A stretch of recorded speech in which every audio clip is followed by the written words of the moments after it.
Good evening, and welcome to The Sleepy Scholar. This is a quiet corner of the internet designed for winding down, slowing your thoughts, and perhaps learning something new. Whether you are tucked under a blanket, lying back with headphones, or just letting the day fade into the background, you have found the right place for calm curiosity. Tonight's journey drifts into the organ that quietly rules them all, the brain. That 3-pound conductor of rhythm and thought, orchestrating every breath, heartbeat, and flicker of feeling. You don't have to do anything. It is already keeping time, already keeping you alive. Before we start, I would love to know where you are listening from. It is always fascinating to see how far these calm explorations reach across the world. If you enjoy these peaceful science stories, a gentle tap on the like button and a quiet subscribe helps this channel grow. If you are already part of this sleepy community, thank you for watching. Please be sure to click the notification bell so you will not miss the next gentle descent into science and stillness. Don't worry, I will do my best not to make this too interesting. But if you do stay awake, at least you'll know it's because your brain's curiosity switch is working perfectly. So settle in, breathe, and as the lights of your awareness dim, let's begin with a simple question. How does the brain control everything without ever asking for your permission? It is strange that the thing doing all the thinking about itself is also controlling every muscle, chemical pulse, and fragment of your mind. The brain is not just an organ, it is a universe of quiet coordination, an electrical garden where thought and instinct grow together. From the moment you wake, it manages millions of processes, each as delicate as balancing ions in a neuron or as vast as regulating your heartbeat. It does this without any conscious effort from you. It doesn't ask for input or pause to check instructions. The brain has been perfecting control for hundreds of millions of years, long before it wondered what control meant. At its core is an elegant structure, a system of systems. Each region governs something vital. Deep within sits the brainstem, ancient and relentless, watching over breath and pulse. Above it, the cerebellum fine-tunes motion with the precision of a craftsman. Further still, the cortex, that rippled shell of awareness, learns, plans, and imagines futures. Each layer is both servant and master, commanding and obeying. Yet control does not always mean consciousness. The brain prefers to delegate. Reflexes guard your body before you react. Hormones are released to steer mood and metabolism without your involvement. Even the sense of you, the inner narrator feeling in charge, is a late arrival, often taking credit for decisions already made by quieter networks. Through feedback loops, the brain maintains order in a world of noise. Every sensation, signal, and thought is part of an endless conversation between what is and what should be. It is a self-correcting system, always predicting, adjusting, and balancing to maintain its harmony. As you listen tonight, that same control system is working, slowing your heart, softening your breath, making your eyelids heavy. The brain is not just the mind's engine, it is the caretaker of calm. By this journey's end, you will have drifted through the circuits that keep you alive, the chemistry sculpting emotion, and the illusions that make you feel you are steering the ship. But for now, let the question linger. If the brain controls everything, who controls the brain? A mug slips from your fingers. There is no time to think, no calculation, no pause to decide. Your arm shoots forward, your eyes lock on the object, your posture adjusts to balance, and your breath catches, all in less than a blink. You planned none of it, yet everything coordinated in a perfect rescue. That is not coincidence, it is command. Inside your skull, the most efficient control hierarchy has run without a break since you first drew breath. It is ancient, layered, precise, and improvisational, handling everything from your heartbeat's pace to your thoughts. At its base is the brainstem, the oldest part, humming with vigilance. It manages breath, pulse, and blood pressure with steady focus. Day or night, awake or asleep, it keeps the light turning. Steady, calm, automatic. It is the body's unspoken promise. Life continues even when you forget to pay attention. Above it lies the cerebellum, a dense hemisphere tucked under the main brain. It is often called the little brain, but it deserves more credit. It calculates motion like an invisible mathematician, predicting movement consequences and correcting errors before they happen. Every time you walk without toppling or reach for something, the cerebellum runs thousands of adjustments per second. You never notice because it never complains. It prefers precision over applause. Then there are the basal ganglia, the silent gatekeepers of action. They sit deep in the brain, filtering impulses and choosing which to turn into movement. They are the arbiters of initiative, the difference between an urge and a decision. If the cortex dreams of doing something, the basal ganglia decide if that dream becomes reality. Without them, life would be a storm of impulses. With them, we get rhythm, habit, and control. At the top of this command chain is the cerebral cortex, the vast, folded landscape of awareness. It is the storyteller, planner, and strategist, turning raw signals into language, art, ideas, and self-reflection. But even the cortex depends on its subordinates. The thalamus, a hub at the brain's center, decides which information gets through and which is ignored. Every sight, sound, and sensation must pass this gate to reach consciousness. It is a democracy of signals ruled by priority. Together, these regions form a cascade of control, balancing speed and sophistication. Lower levels act fast, reflexive, and unthinking. Higher levels analyze, evaluate, and plan. When danger strikes, control drops to the reflex. When reflection is needed, command ascends. The system is flexible, handing authority to whichever level responds best. The secret to this harmony is feedback. Every signal sent out returns with information on its success. When your brain tells a muscle to move, sensors report back on tension, position, and resistance.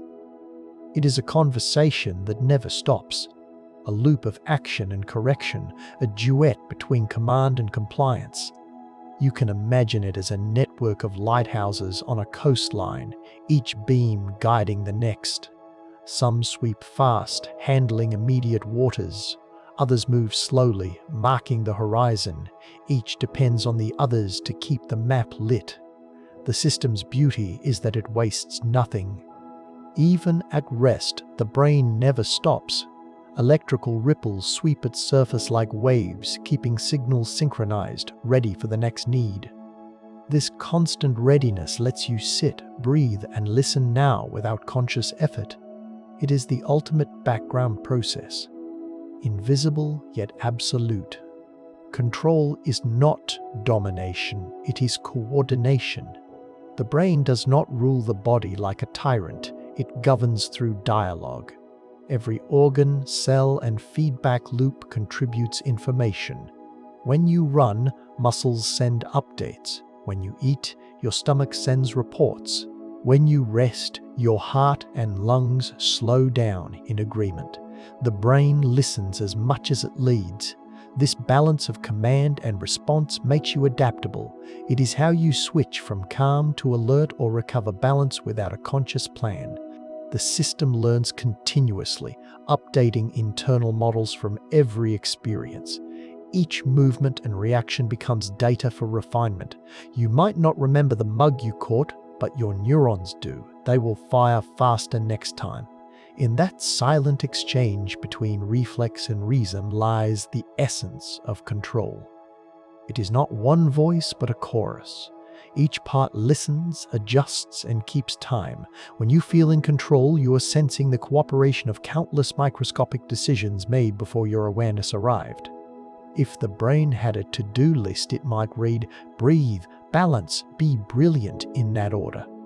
It is a short list, but it has worked flawlessly for millions of years. The next time your hand moves faster than your thoughts, remember it is not magic or luck. It is the hidden ruler at work, turning chaos into grace, one quiet command at a time. When you rise too quickly from bed, the world briefly tilts. Your vision narrows, a rush fills your ears, and you feel gravity might win. But before you name the sensation, your body rights itself.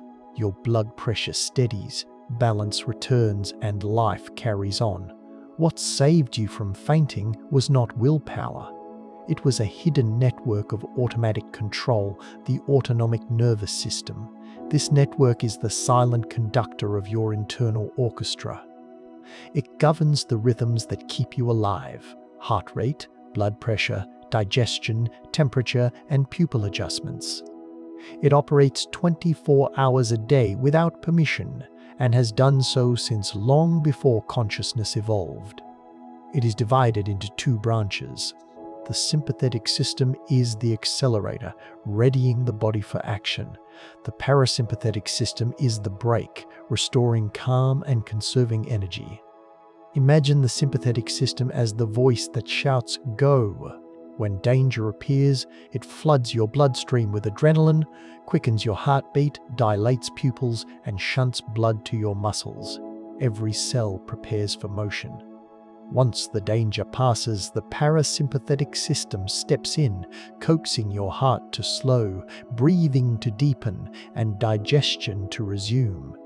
This is the eternal rhythm of survival and recovery, a dance between readiness and rest. At the heart of this operation is the medulla oblongata, deep in the brainstem. It is the command center for the autonomic network, processing information from sensors throughout your body. Among the most important are the baroreceptors, tiny stretch-sensitive cells in the artery walls near the heart and neck. Their job is simple: measure blood pressure in real time. When you lie down, circulation is easy. Blood pressure is stable. But when you stand suddenly, gravity pulls blood to your legs, momentarily starving the brain. The baroreceptors sense this pressure drop in milliseconds. They send urgent signals to the medulla, which issues corrective commands: constrict leg blood vessels, increase heart rate, and raise pressure to push blood upward. The correction is so fast you are usually unaware it happened. This baroreflex is one of nature's finest examples of feedback control. It is a self-tuning circuit operating continuously to keep you upright. Flowing through this system is the vagus nerve, from the Latin word for wandering. True to its name, it meanders from the brainstem through the neck, chest, and abdomen, touching nearly every major organ. It carries the parasympathetic signal, the command to slow, rest, and digest. When it fires, the heart eases its pace. The lungs relax and the gut resumes its rhythm. The vagus nerve is the brain's whispering line of reassurance. You are safe. You can exhale. There is a fascinating partnership between breathing and heart rhythm, known as respiratory sinus arrhythmia. It is a sign of healthy flexibility. When you inhale, your heart rate quickens. When you exhale, it slows. This variation is driven by the vagus nerve adjusting its influence with each breath.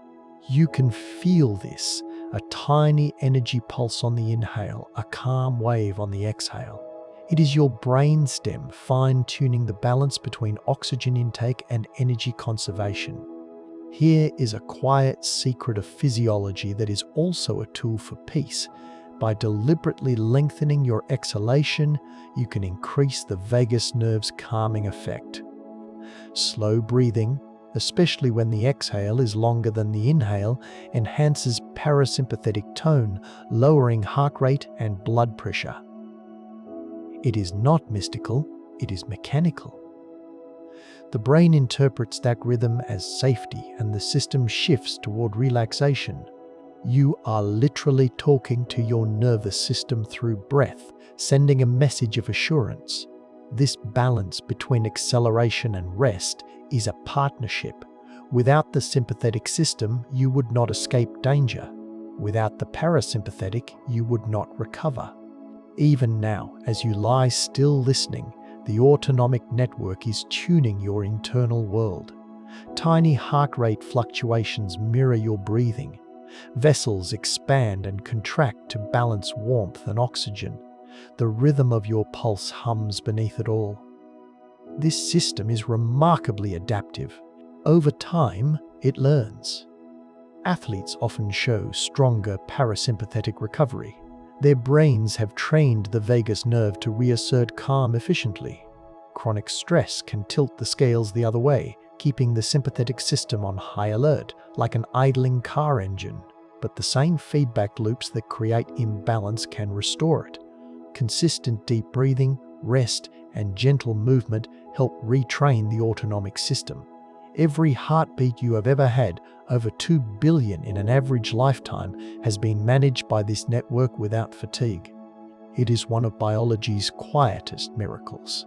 The coordination of countless tiny adjustments, measured, tested, and corrected faster than a thought can form. The next time you rise quickly and feel lightheaded, thank your baroreceptors, medulla, and vagus nerve for keeping you conscious. They have caught you mid-fall more times than you know. It is comforting to remember that long before you could walk, think, or dream, this invisible team of nerves worked in perfect rhythm, your brain's heartbeat command humming beneath the noise of life.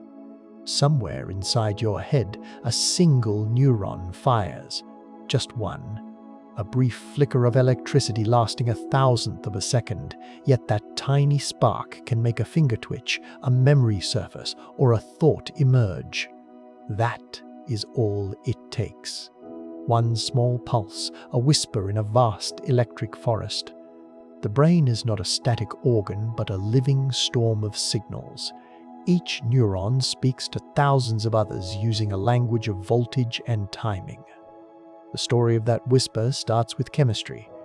Every neuron maintains an electric charge across its membrane, like a battery awaiting use. Inside, the cell holds potassium ions. Outside, a sea of sodium ions.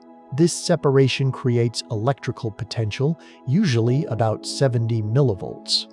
This is the resting potential. It is the quiet before the spark.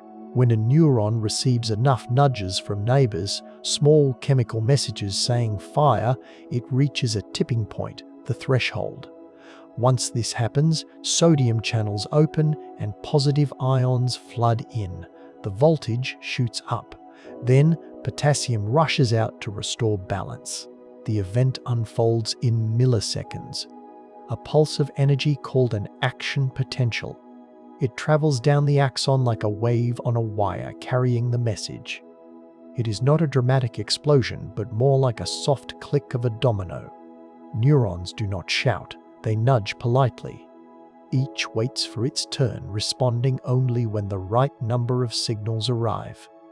If stimulation is too weak, nothing happens. If strong enough, the neuron fires completely. There is no halfway. This all-or-nothing rule keeps the brain's communication clean and reliable. A digital system from biological parts. When the pulse reaches the neuron's end, it does not leap to the next. There is a tiny gap, the synapse, where electrical language becomes chemical. The signal triggers the release of neurotransmitters, small molecules stored in bubbles. These drift across the gap and bind to receptors on the next cell, opening new channels for ions to flow. The message continues, neuron to neuron, a silent relay making perception, motion, and memory possible. Each synapse is a decision point. Some neurotransmitters excite, urging the next neuron to fire. Others inhibit, encouraging it to stay quiet. This balance between excitation and inhibition keeps the brain stable. If everything fired at once, the result would be chaos, the neural equivalent of everyone yelling at once. Inhibition is not a brake on thought, it makes thought possible. It allows patterns to form, signals to separate, and order to emerge. A healthy brain is not a place of constant action, but of tuned restraint. For every neuron sending a signal, others stand by, holding the line, ensuring energy does not spread too far. These inhibitory neurons act like padding on a drum. They shape the rhythm and prevent noise from overwhelming the melody. It is a lesson in balance. Too much silence, nothing happens. Too much noise, everything burns out. You can picture it like raindrops on a window. One drop alone makes a soft sound. But as more gather, the pattern grows until one drop tips over and slides down, tracing a path others follow. That is how neurons decide to fire. Each incoming signal is a drop, adding to the charge. Most fade, but sometimes the rhythm aligns, and the neuron releases its spark, sending a ripple through the network. That ripple spreads through vast chains of connections, weaving through billions of cells. A human brain has about 86 billion neurons, each forming thousands of connections. The result is an infinite web of possible pathways, constantly shifting as you learn, rest, or dream. Every thought, movement, or fragment of a song in your head is the product of these electrical dances, endlessly recombined. But neurons adapt. When one neuron repeatedly helps another fire, their connection strengthens. This is synaptic plasticity, the cellular foundation of learning. The famous phrase from psychologist Donald Hebb says, "Cells that fire together wire together." Each time a signal travels a route, that route becomes easier to travel. It is as though raindrops carve channels in the glass, guiding future drops. This plasticity lets your brain reshape itself. The more you practice a skill, the more efficient the network becomes. Musicians develop precise timing because the neurons for finger movement and auditory feedback grow stronger links. The same process underlies habits, language, and imagination, the physical rewriting of the brain's electrical map. It is remarkable that all perception, emotion, memory, and consciousness arise from these microscopic voltage flickers. Each action potential is just a change in ion concentration, a dance of particles across a membrane. Yet together they create a symphony of control so complex it can contemplate its own existence. At any moment, millions of neurons are firing and falling silent in synchrony. Patterns ripple through your cortex. Some represent these words, others control your slow breath. The brain's electricity is never random. It is shaped, constrained, and purposeful. Even in rest, it hums with coordination, the signature of a system that never sleeps. So, the next time you lift your hand or recall a face, remember it all begins with a whisper, a tiny electrical impulse from the simplest ingredients. The body electric hums softly within you. Its conversation is carried in sparks and silences, polite nudges that add up to something extraordinary. Though each neuron speaks in faint whispers, together they create the loudest truth in biology. Life itself is a current that never stops. A light tap below the kneecap. The leg jerks forward before you realize it. No thinking, no planning, no choice. Just pure biology. That tiny automatic motion is the nervous system's signature move. Fast, efficient, and indifferent to your opinion.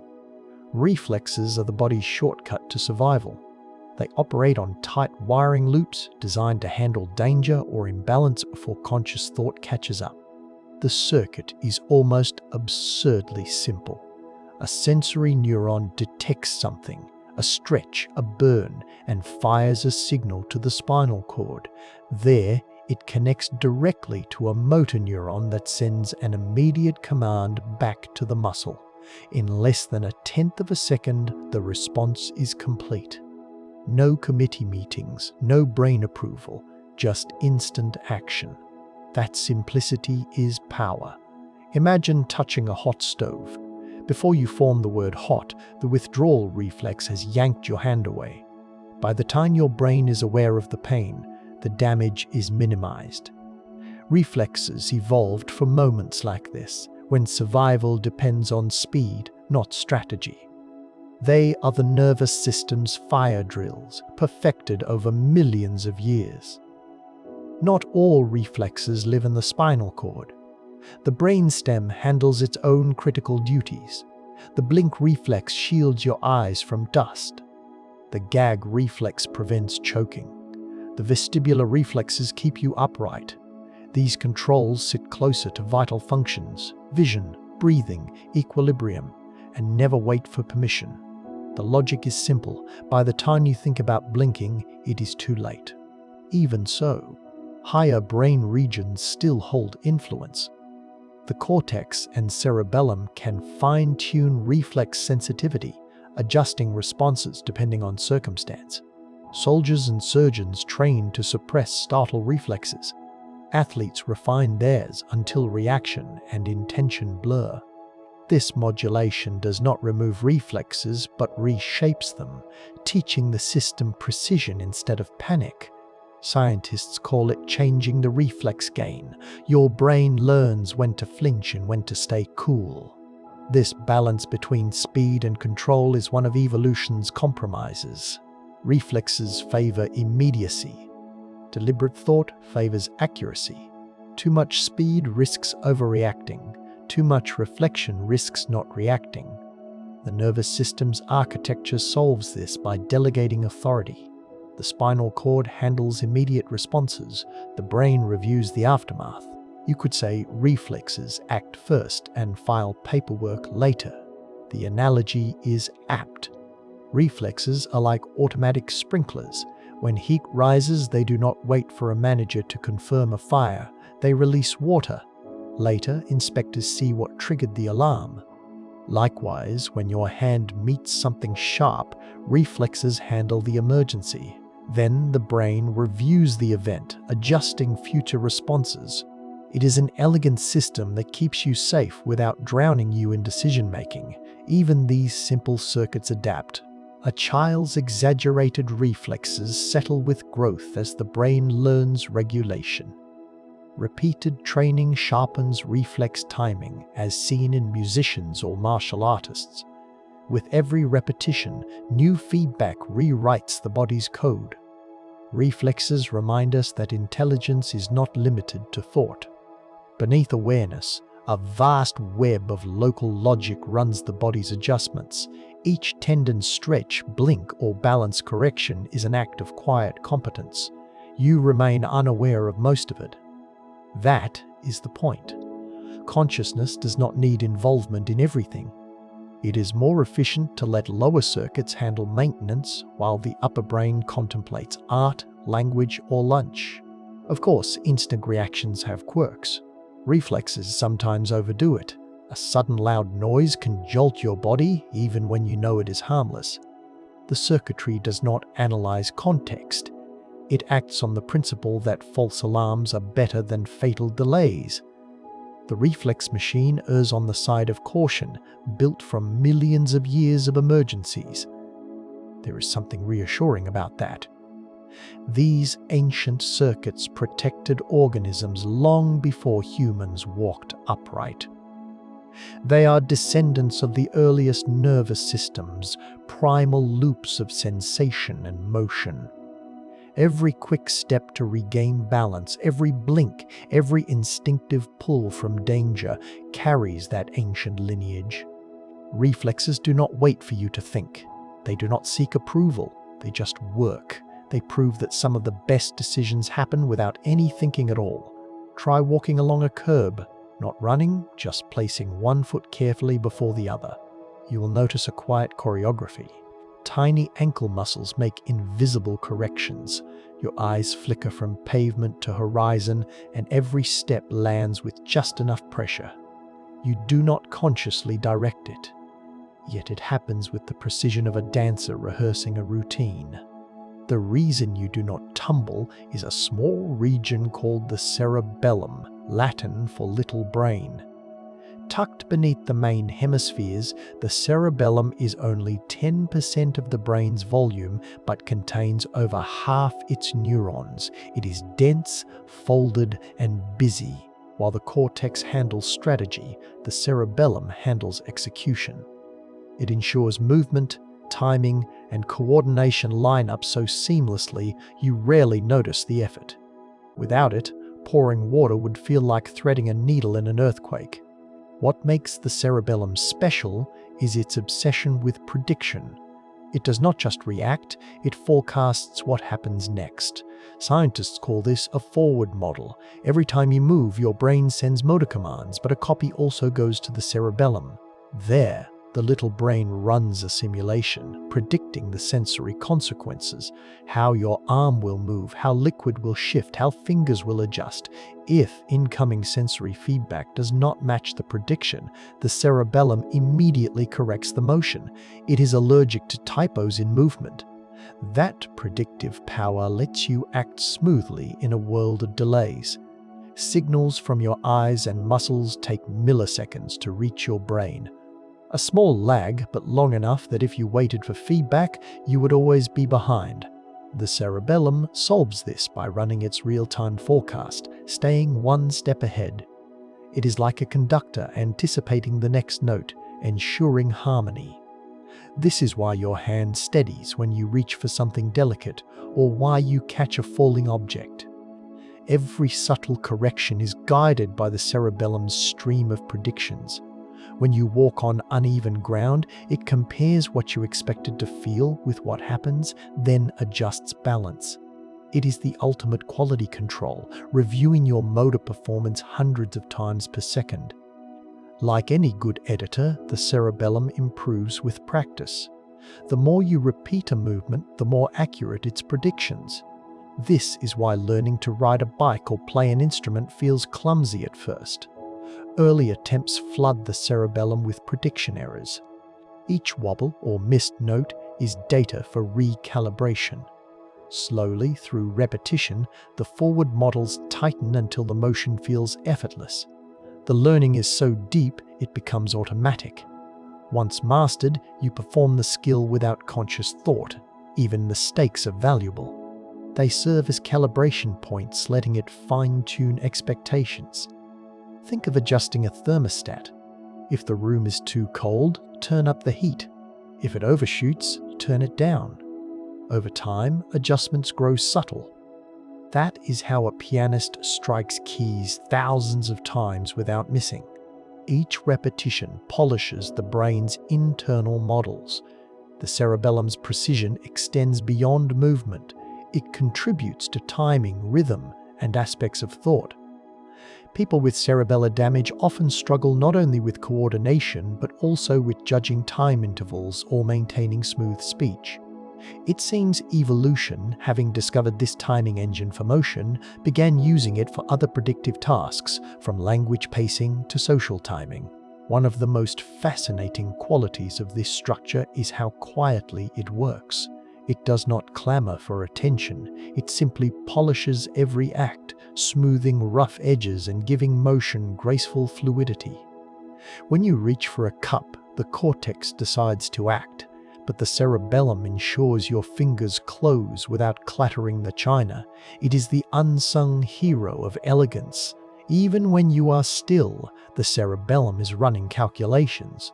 Maintaining balance requires continuous adjustment. The sway of posture, the shift of weight, the tension of back muscles. Stillness is never truly still. It is a dance of micro-movements orchestrated by the cerebellum. It is also a forgiving teacher. If you stumble, it does not scold. It learns instantly, updating models for the next attempt. Its memory for movement is not about words, but patterns of correction, written in timing and tension. Once learned, those corrections last years. You might not ride a bike for a decade, but the cerebellum remembers how to balance. Perhaps that is what makes it remarkable. The cerebellum helps you move well. It gives motion grace, thought rhythm, and action reliability. It is the part of you that insists practice makes perfect, not because it enjoys repetition, but because repetition leads to better predictions. The more accurate its forecast, the smoother life feels. The next time you pour water without spilling or glide across a narrow curb, you are witnessing this little brain's mastery. It has already calculated every sway, refined every correction, and kept you balanced. The cerebellum does not need thanks. It just keeps editing, refining the story of motion until it reads flawlessly. There is a faint clock ticking somewhere. You had not noticed it. A steady rhythm. Around it, the hum of the world continues. Distant cars, the rush of air. Yet somehow, once your attention locks onto that tiny sound, everything else recedes. The city fades, the room narrows, and only the tick seems to exist. This effortless narrowing of focus is one of the brain's most astonishing feats. It begins in a small, egg-shaped structure at its center, the thalamus. The thalamus is the great gatekeeper of sensation, the first stop for almost all sensory information. Signals from your eyes, ears, and skin arrive there first, waiting to be sorted and sent to the cortex. Think of it as the grand central station of consciousness, where millions of messages line up, hoping for permission to pass. Only a few make it through. Most are held in suspension, stored just long enough to be ignored. This selectivity is necessity. The brain is bombarded with more information than it can process. If it tried to register every heartbeat, flicker of light, or whisper of air, awareness would drown in noise. The thalamus prevents that by filtering, prioritizing, and forwarding only what seems important. It does not decide what is true, it decides what is relevant. Attention is the brain's most valuable currency. You have a finite budget of awareness, and the thalamus helps you spend it wisely. The structure works closely with cortical networks, especially in the frontal and parietal lobes, to determine what deserves focus. These regions weigh sensory data, emotional significance, and current goals to create a shifting map of priority. A sudden movement in your periphery might override everything, while a loved one's voice cuts through a loud crowd. This process is sometimes called salience detection, the art of noticing what matters. The brain is not a camera recording reality, it is more like a spotlight operator. Wherever attention turns, detail floods in. Everything else drifts into shadow. The thalamus directs that spotlight, opening certain channels wide while dimming others. The beauty of this mechanism is its restraint. Attention is controlled ignorance. It is not about absorbing more, but discarding most. By choosing what to ignore, the brain finds clarity. The thalamus is less like a loud announcer and more like a polite doorman, deciding which guests may enter a quiet lounge. It maintains calm order, allowing the mind to stay focused. This filtering extends to the rhythm of consciousness. During wakefulness, the thalamus maintains a steady relay of sensory traffic, keeping perception sharp. But as you drift towards sleep, its gates begin to close. The relay slows, external information fades, and the cortex decouples from the world. In deep sleep, the thalamus effectively shuts its doors, allowing almost no sensory messages through. Dreaming adds another twist. In REM sleep, the thalamus resumes part of its relay. But instead of forwarding signals from the outside world, it helps channel imagery and emotion generated within.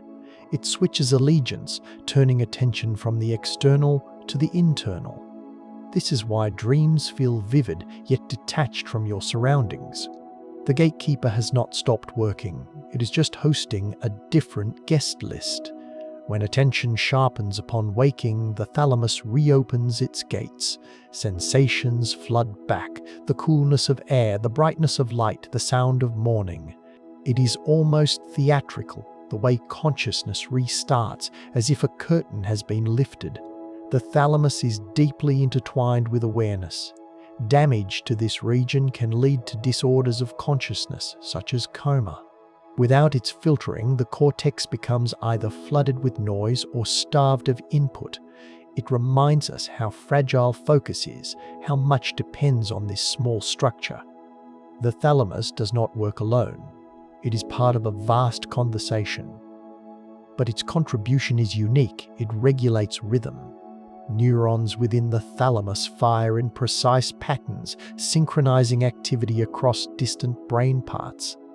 This synchronization helps define a coherent moment, the difference between scattered impressions and unified experience. The thalamus conducts the timing of awareness. Subtle shifts in this rhythm change perception. Distraction, fatigue, or emotion can alter the filtering. Under stress, the filter tightens, narrowing focus to the threat. In calm states, it relaxes, allowing the gentle background hum in. That is why relaxation brings a wider perception. You notice small details, fabric texture, your own breathing. The gatekeeper knows when to let the quiet in. If you sit still and listen again to that ticking clock, you might feel the thalamus at work. Every sound competes for entry, but one by one they fade until only the chosen signal remains. This is not willpower. It is a choreography between neural relay and cortical attention. You are both the listener and the filter. There is serenity in knowing attention is a craftsmanship, not frantic grasping, but the gentle art of letting go. The thalamus makes that possible, holding the door just open enough for meaning to pass. Like a courteous guardian, it decides which sensations enter the quiet hall of awareness. In that careful discernment lies the secret to focus, calm, and the order of perception. Picture yourself at a piano. Your eyes follow the music. Your fingers glide, each note flowing as if your hands know the melody. The truth is, they do. Inside your head, a detailed map of your body guides every movement. Not a flat map, but a living topography representing every inch of skin and muscle. The brain does not just control the body, it contains it. Stretching across your cerebral cortex are two narrow strips, one for sensing, one for acting. The first, the somatosensory cortex, receives input from touch, temperature, and body position. The second, the motor cortex, sends commands to move. Each strip is organized like a map of the human form, but it is not drawn to scale. Each body part is sized according to how much sensory or motor control it needs. If you saw this brain map as a creature, you would meet the homunculus, Latin for little man. He is distorted, with enormous hands, huge lips, and a tiny torso. The exaggeration is simple. Your fingers and mouth have far more nerve endings and finer control than your back or legs. The brain devotes extra space to areas needing precision. The lips and hands are VIPs on the cortical map, taking prime real estate. This unequal distribution explains why a pianist's fingers dance through complex patterns while their shoulders stay still, or why a light touch on your lips feels magnified compared to the same pressure on your arm. The sensory map is not about fairness, it is about usefulness. It prioritizes the parts that interact delicately with the world. These maps are not fixed. They change, a property called use-dependent plasticity. The more you use a body part skillfully, the more cortical territory it claims. Violinists show enlarged representations of their left-hand fingers, the one pressing strings. Braille readers have expanded maps for their fingertips. The brain is democratic. Neurons that work harder get more space. This ability to reshape the map makes learning physical skills possible. When you first type or play an instrument, movements are clumsy, neural connections are unrefined. With repetition, the brain sharpens its map, improving timing and coordination. Eventually, the skill becomes fluid. The map reorganizes until actions seem effortless. what once required thought becomes instinct. These maps persist even when the body changes.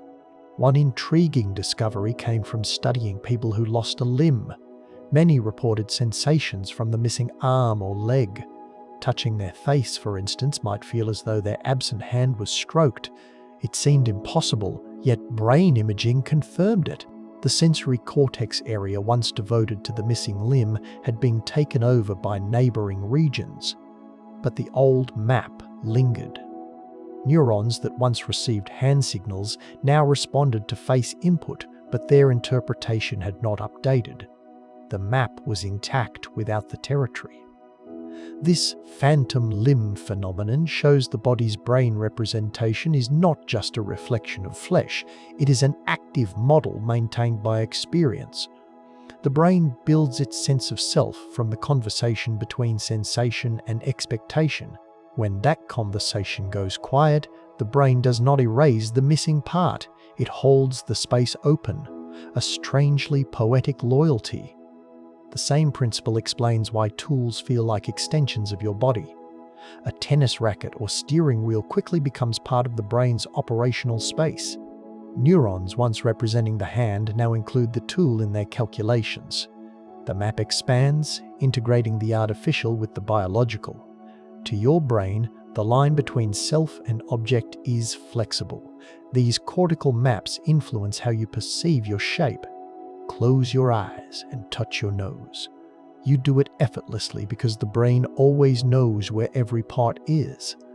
That internal sense, proprioception, relies on constant input from joints, muscles, and skin, all processed against the somatosensory map.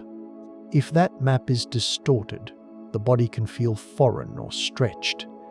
Your experience of being you depends on this invisible cartography. There is artistry in how the brain balances maps for sensing and acting. The somatosensory cortex receives information. The motor cortex uses a mirrored layout to issue commands. Together, they create a loop.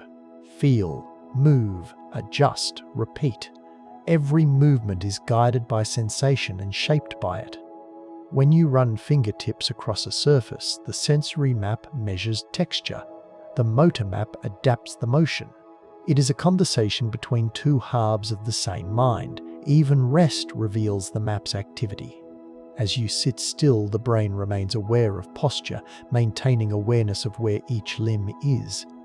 The map is always online. It is not merely a representation, it is the blueprint keeping body and brain aligned. Imagine two mirrored figures glowing faintly on the brain's surface, one feeling, one moving, proportions stretched by importance. Lips and fingers shimmer large and bright. Together they form a strange, beautiful image of human experience, existing entirely in the folds of grey matter. The brain's body map is meticulous and merciful.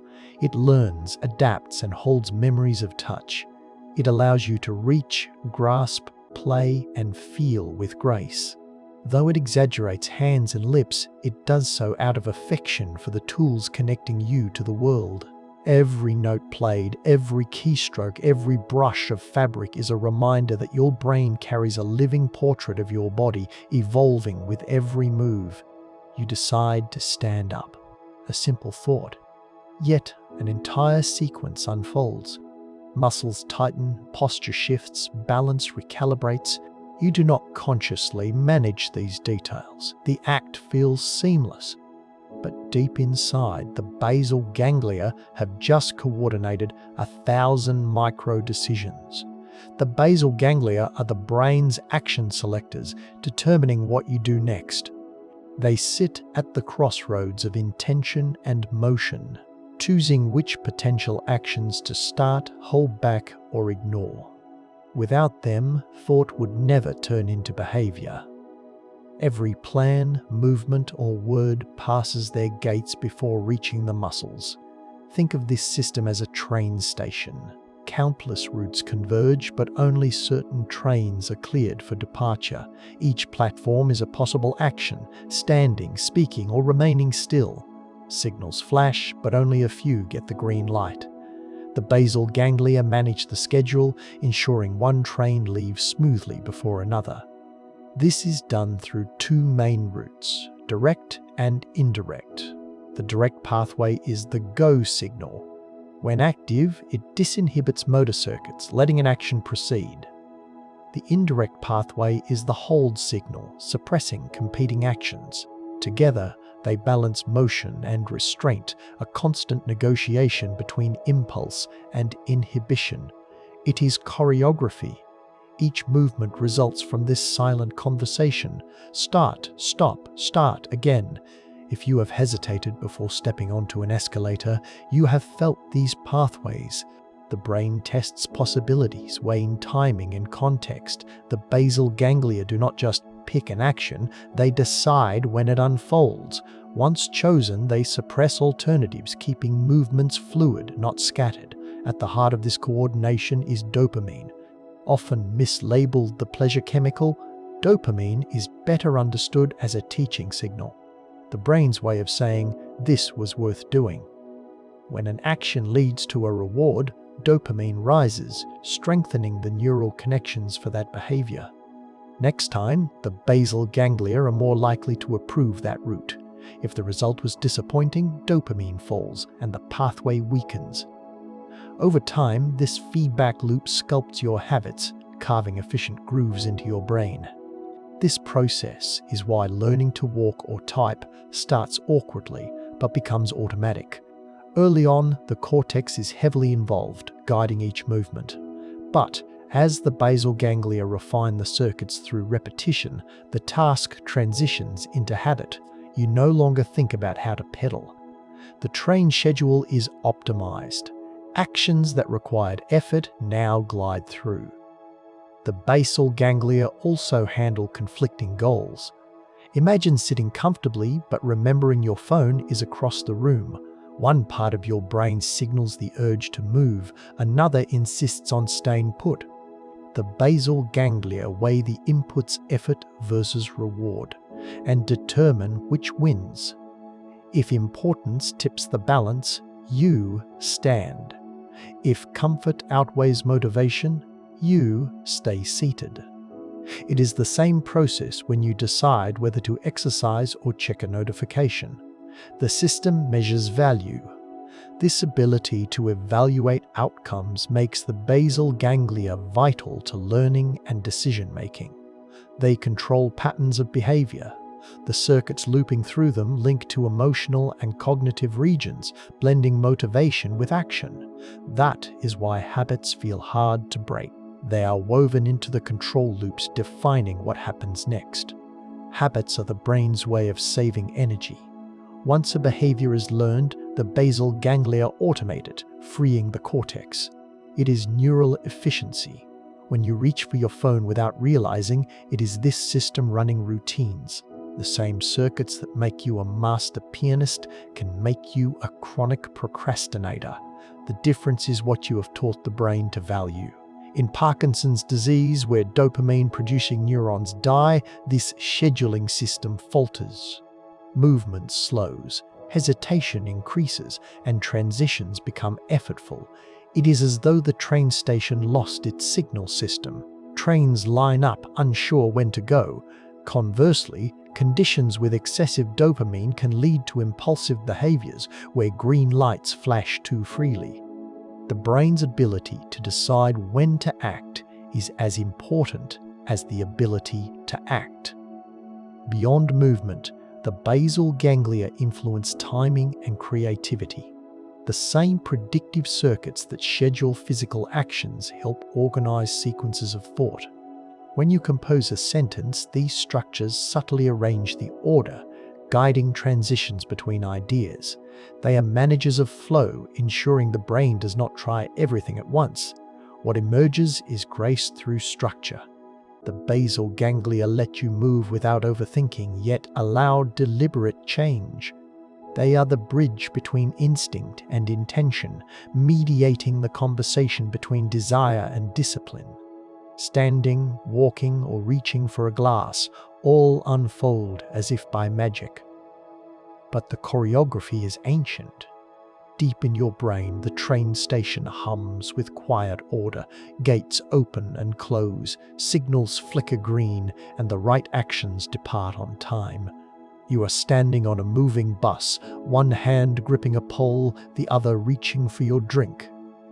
The vehicle sways, the floor shifts, yet your arm moves smoothly, your balance adjusts, and the glass meets your hand without spilling. To an observer, it looks effortless. Inside, your brain just executed a complex symphony, transforming intention into motion. It begins with a decision spark in the premotor cortex. This is where the brain plans movement, not the act, but the blueprint. Before your muscles twitch, these areas predict what needs to happen, how far to reach, how much strength to use. They also consider context, the moving bus, the sloshing liquid. Every factor is built into the plan.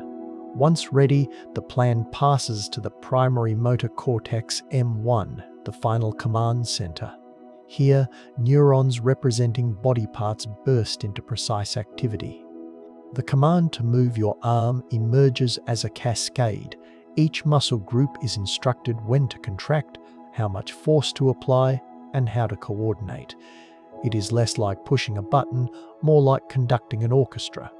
The electrical message travels down the corticospinal tract, a dense nerve cable running from the cortex to the spinal cord. This is the superhighway of voluntary motion, carrying impulses at high speed to motor neurons activating your muscles. Each neuron passes the baton, ensuring that by the time the signal reaches your arm, every muscle knows its job. But the brain does not rely solely on this pathway. Supporting it are extrapyramidal systems, secondary routes through the brainstem handling posture and balance.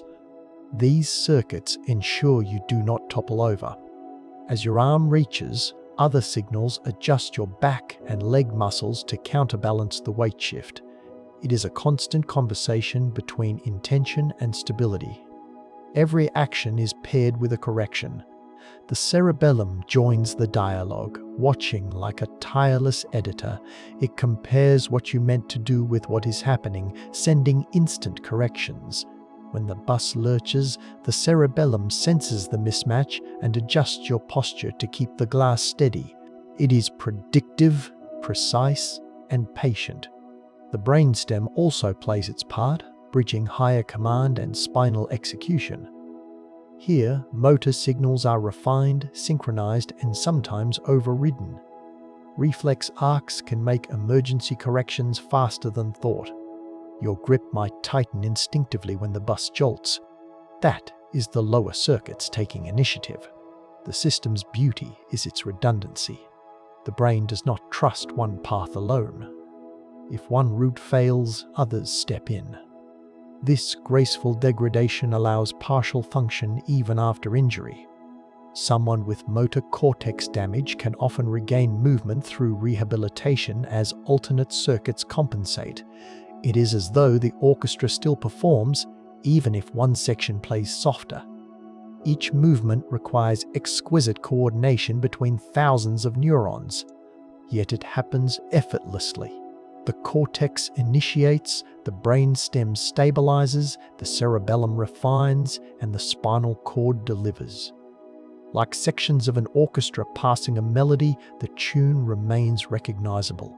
The result is the fluid grace of motion, appearing simple only because the complexity is hidden.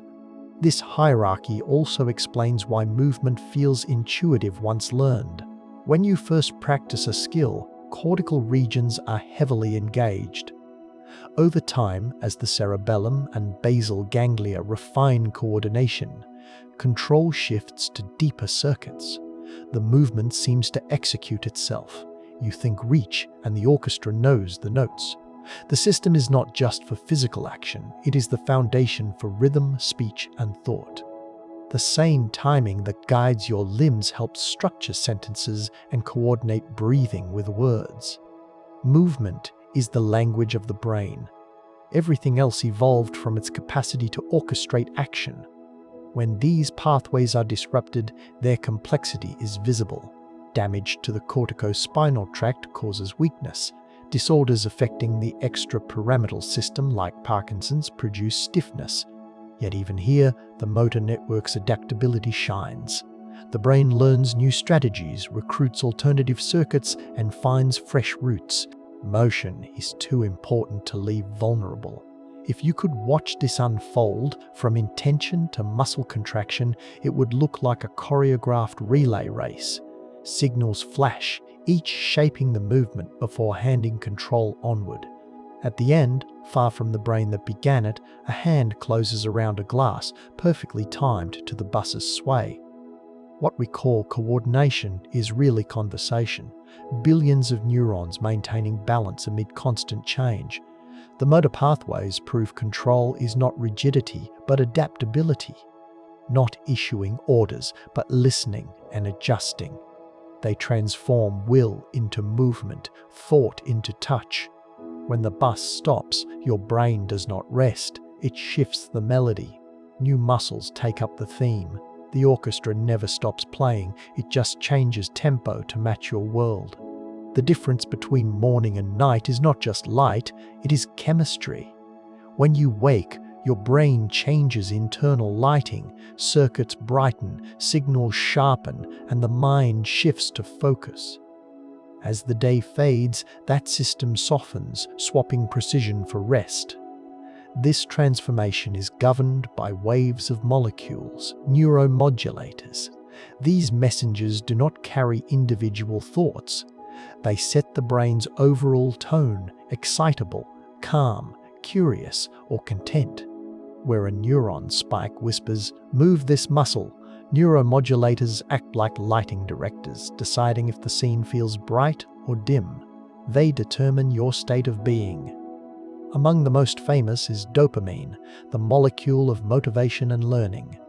It does not deliver pleasure itself, but teaches the brain what is worth pursuing. When something surprising and rewarding happens, dopamine surges, marking the moment as significant. The brain says, "Remember this, do it again." Over time, dopamine fine-tunes behavior, linking effort to reward. In the morning, dopamine levels rise, encouraging alertness and action. It fuels curiosity and goal-directed behavior, the push that gets you out of bed. But dopamine's power is double-edged. When its balance falters, motivation withers. In excess, obsession takes root. The same signal driving achievement can feed addiction. The brain is good at rewarding itself even when rewards are not good for it. Alongside dopamine flows serotonin, the quiet counterpart stabilizing mood. If dopamine drives pursuit, serotonin ensures patience. It is most active when the brain is satisfied, maintaining well-being rather than desire's rush. High serotonin brings calm and contentment. It is the chemical reason a walk or meal feels restorative. Too little, the world seems dim. Too much, motivation fades. Its strength is moderation. Then there is norepinephrine, the internal wake-up call from the locus coeruleus in the brainstem. It acts as a high-voltage signal for attention. When something unexpected happens, norepinephrine surges, increasing alertness. It is why you wake instantly when your name is called, or why your mind clears when a car horn blares. This system keeps you vigilant, spotlighting what matters. But constant activation, as in stress, leaves the system exhausted. The chemical fueling attention can also drive anxiety. Balancing this is acetylcholine, the precision specialist. While norepinephrine tells you to pay attention, acetylcholine decides where that attention goes. It fine-tunes focus, helping you study or notice details. It is also vital for memory. Acetylcholine heightens the brain's ability to form lasting connections. If dopamine is the spark saying, "Learn this," acetylcholine is the craftsman engraving it. Working quietly is histamine, better known for allergies. In the brain, it serves as another wake promoter. Histamine neurons in the hypothalamus keep you alert. When they slow, sleepiness arrives. Antihistamines block these signals, making you drowsy. Histamine is the unsung hero of consciousness. These chemicals rarely act alone. They weave together to set the brain's global state. In the morning, dopamine, norepinephrine, and histamine create clarity. By evening, serotonin and acetylcholine dominate, ushering in calm. It is a synchronized rhythm, bright for calculus, dim for cozy. The brain's own mood lighting. These global shifts happen seamlessly, even as the brain runs local operations. A visual cortex neuron processes light, while a hippocampus neuron consolidates memory. Neuromodulators wash over both, adjusting their sensitivity, setting the stage. It is chemistry as context, tuning the instrument without changing the song. This system adapts. In danger, norepinephrine floods the system, sharpening reflexes. During creative flow, dopamine and acetylcholine rise, pairing curiosity with concentration. In peace, serotonin dominates. The brain is not locked into one mode. It glides between them, orchestrated by these conductors. Sometimes coordination falters, sleep deprivation or stress throws balances off, leaving the brain too wired or dull. The delicate dance of neuromodulators lets us feel in tune. When harmony slips, simple tasks feel like wading through fog. Yet, a good night's rest can restore the chemistry of clarity. This system is self-aware. The chemicals modulating perception also influence how we perceive our state. Dopamine makes challenges feel exciting. Serotonin makes them manageable. They shape how we act and interpret our actions. In a single day, your brain cycles through countless chemical modes. From the first flicker of alertness to the last drift before sleep, these molecules hum, setting the tempo.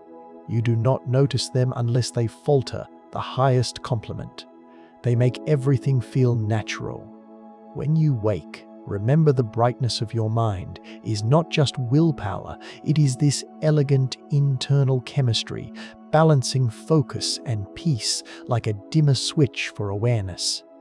Neuromodulators are architects of mood, attention, and learning. They color the daylight of thought and paint the twilight of rest, the brain's lighting crew ensuring the stage of consciousness is always set. You cross a familiar street. Something feels off. The air feels heavier, steps slow, and you glance around. This is the street where something unpleasant happened. You have not thought about it in months, but your body remembers. You take a different route without meaning to. That quiet decision, the shift shaped by feeling, is the limbic network. The limbic system is the emotional command center. It does not think in words. It speaks the language of value, what matters, what hurts, what feels safe. Nestled deep, it includes the amygdala, hippocampus, and cingulate cortex. Together, they evaluate experience, store emotional memories, and guide choices. At the heart is the amygdala, two almond-shaped clusters acting as sentinels for emotional relevance. They monitor information for importance, detecting threats or rewards. The amygdala is fast, sometimes impulsive, designed to keep you alive first, accurate second. When you flinch at a sound or feel uneasy, that is the amygdala sounding the alarm. Next to it lies the hippocampus, the master archivist. While the amygdala stamps experiences with emotion, the hippocampus records context, who, where, when. They form an inseparable partnership. Emotion gives memories weight. Memory gives emotions meaning. That is why you recall joyful moments vividly or feel your stomach tighten at a hospital smell. These structures cross-reference, building a personal history influencing what you do. Hovering above, the cingulate cortex bridges emotion to decision-making. It connects feelings to actions, translating body reactions into awareness. When you experience conflict, torn between confrontation and politeness, the cingulate cortex lights up, mediating impulse and restraint. It helps weigh the emotional cost of a choice. This trio gives emotion steering power. They assign valence, positive or negative charge, and salience, importance. The limbic network decides which stimuli earn attention. A neutral street becomes charged if linked to fear. A melody becomes comforting if tied to happiness. Over time, these associations shape behavior, teaching the brain what to approach and avoid. Emotion is the brain's learning signal. Every decision carries an emotional tag: this was good or this was not. The amygdala learns quickly from outcomes, strengthening pathways to safety, weakening others. It is a shortcut to survival based on experience. If a street made you anxious, you avoid it. Emotion does the remembering. But emotion is also how the brain prioritizes meaning. Love, curiosity, frustration all guide behavior toward what the mind finds valuable. Without emotion, choice would be aimless. The limbic system gives actions purpose. It ensures what you care about stands out. This ancient circuitry needs supervision. Enter the prefrontal cortex, the thoughtful executive. Its job is to regulate and reappraise emotions, not suppress them, but keep them proportionate. When anger rises, the prefrontal cortex counsels patience. When fear exaggerates risk, it reins the reaction back. This partnership allows emotional intelligence, the ability to feel deeply but act wisely. Sometimes the partnership falters. Strong emotions overwhelm rational oversight, bypassing reflection. That is when words are spoken sharply. The amygdala temporarily outruns the prefrontal cortex, and amygdala hijack. Later, calm returns and rational circuits catch up, often with regret. Emotion may command, but not always as diplomat. Still, intense emotions fade, thanks to reappraisal, the brain's ability to reinterpret an event, reshaping the feeling. When you revisit a painful memory from a new perspective, you are not erasing it, you are rewiring the emotional response. The hippocampus stores updated context. The amygdala adjusts its threat level. The prefrontal cortex ensures you remember the lesson without reliving the distress. Think of this as an internal climate. Feelings are the weather, quick, changeable. Mood is the climate, the long-term pattern. The limbic network generates weather. Prefrontal regions maintain climate. Together, they ensure emotions move through rather than take over. It is tempting to think of emotion as irrational, but it is a deeply efficient logic operating faster than words. It is the body's way of making meaning, compressing variables into an intuitive signal.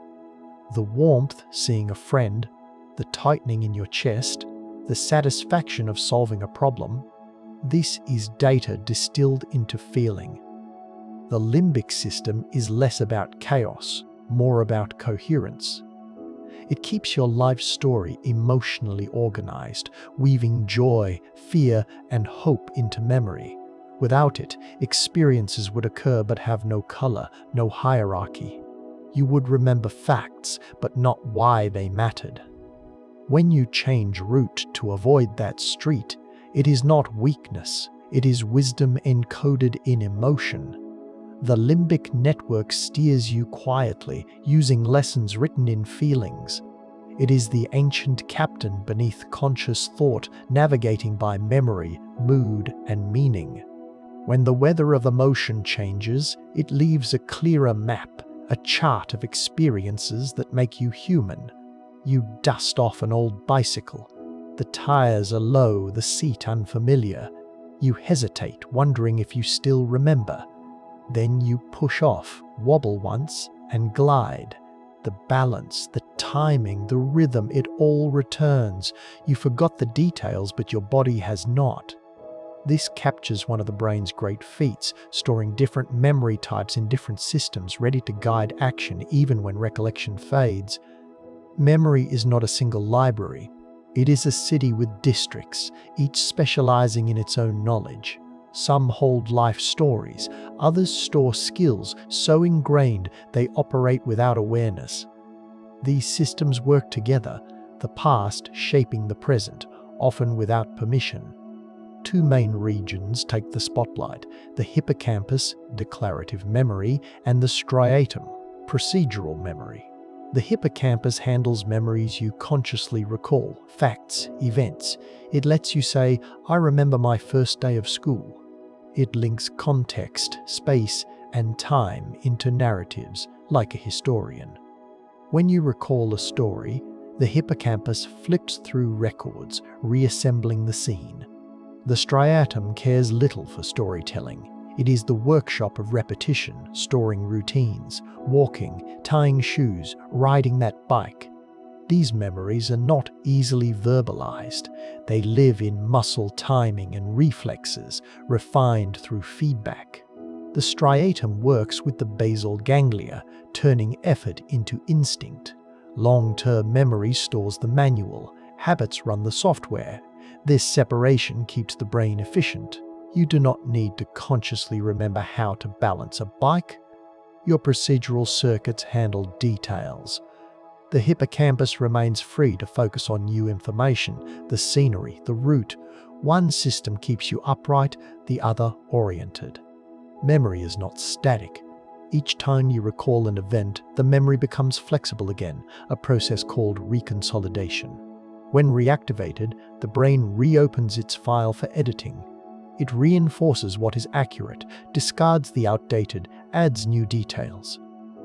Memories evolve. You might remember your childhood street as larger or a teacher's voice differently. Each recall reshapes the original, tuning it to your present perspective. Reconsolidation is why learning never stops. Even habits are open to refinement. A tennis player adjusting her swing is updating an old memory, not forming a new one. Each attempt adds corrections, improving timing. The past becomes a living guide, rewritten to serve the present. Not all memories need to last. For daily business, there is working memory, a temporary workspace. It is the mental scratch pad. You hold a phone number long enough to dial, plan a sentence, or track recipe steps. The prefrontal cortex stars here, maintaining information just long enough for decisions. Once the task is done, contents are erased. Working memory is limited but agile. Sometimes thinking is organized forgetting. These layers interact, forming a loop between recall, action, and prediction. In a familiar situation, the hippocampus provides context. "I've been here before." The striatum supplies the response, "I know what to do." If the outcome deviates, the brain notes it, updating story and skill. This cycle fine-tunes behavior, blending conscious decision-making and automatic control. This cooperation also reveals how memory misleads.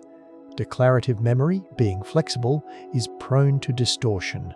You misremember conversations, exaggerate events. Procedural memory, though stable, is stubborn. A habit resists change, even when you know better. The result is duality. Your brain can remember incorrectly and act correctly, or remember correctly and act habitually. It is the strength and quirk of a system built for efficiency, not perfection.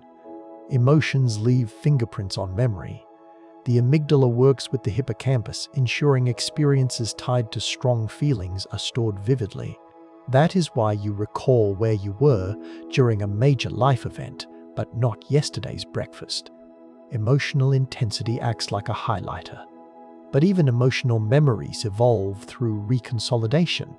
They soften, fade, or are reframed. Perhaps most remarkable is how memory integrates with imagination. The same neural machinery reconstructing the past simulates the future. When you plan or daydream, the hippocampus draws on stored fragments, rearranging them into possible scenarios. Memory does not just preserve the past, it forecasts what comes next. Every choice is informed by echoes of what worked, and every prediction refines those echoes. It is easy to take this guidance for granted. Every time you reach for a doorknob or recall a face, you rely on an internal archive that never sleeps. Even in rest, the hippocampus replays recent experiences, consolidating them. The brain journals while you dream, turning chaos into ordered recollections. Memory is not a static record, but a dynamic advisor, a bridge between what was and what could be. It lets you ride a bike after years or avoid a mistake. It balances precision and flexibility, preserving enough of the past without imprisoning you. In the grand design of control, memory is the quiet strategist. It does not command actions, it prepares you to act wisely. The hippocampus guards the stories, making you who you are. The striatum maintains the skills, letting you move with grace. Together, they ensure life unfolds not as disconnected moments, but as a continuous narrative, guided gently by all you have learned.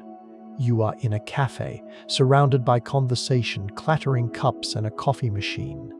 A friend speaks, but their voice is drowned by laughter. Yet you catch the meaning. Your brain fills the missing word, predicting what came next. The brain is not a passive receiver, it is an active guesser, forecasting what the world will be like a split second from now. Rather than waiting for data, it constantly generates predictions and compares them to reality. When prediction matches sensation, the brain saves effort. When it does not, it sends an alert surprise and updates its model. This process, predictive coding, keeps perception fast and efficient. Sensors deliver a flood of raw data. Processing it all from scratch would be overwhelming. The brain uses experience to guess what is likely. It assumes continuity. When your friend speaks, your brain anticipates sounds based on language, context, and tone. It is why you understand muffled speech or read sloppy handwriting. Perception is not built from zero, it is built from expectation. At the core is a loop: prediction, comparison, correction. The brain issues predictions, then compares them to sensory data.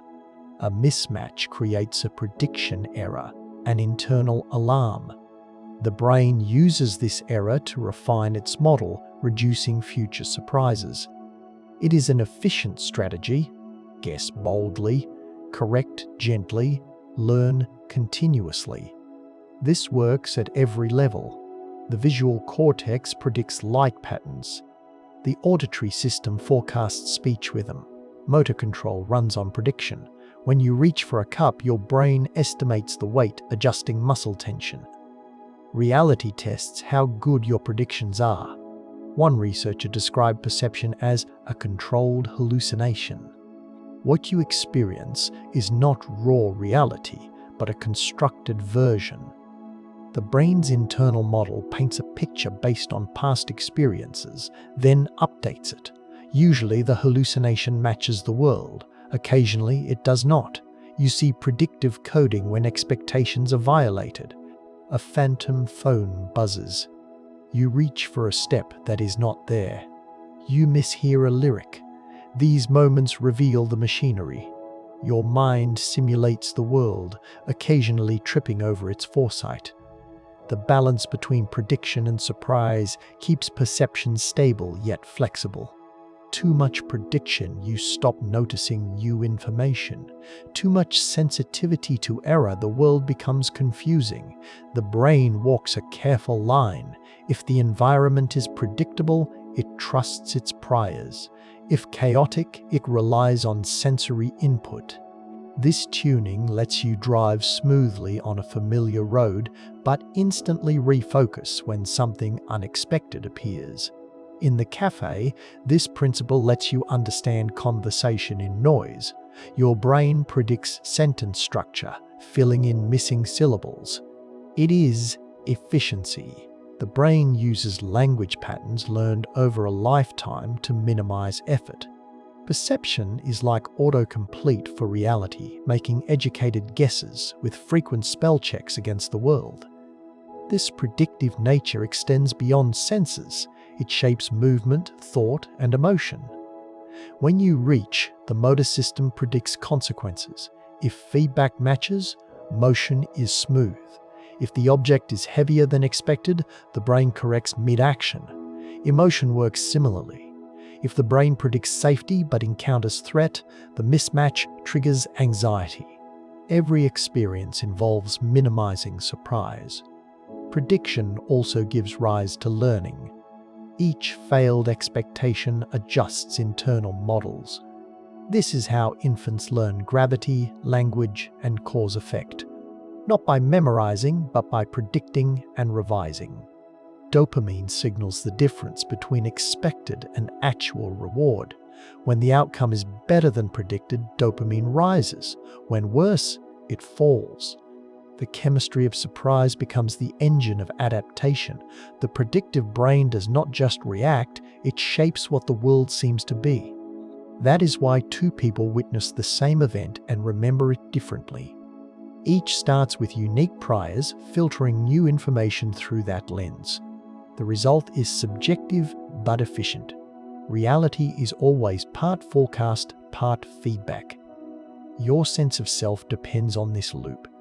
The brain anticipates consequences of your actions, footsteps, voice, breathing.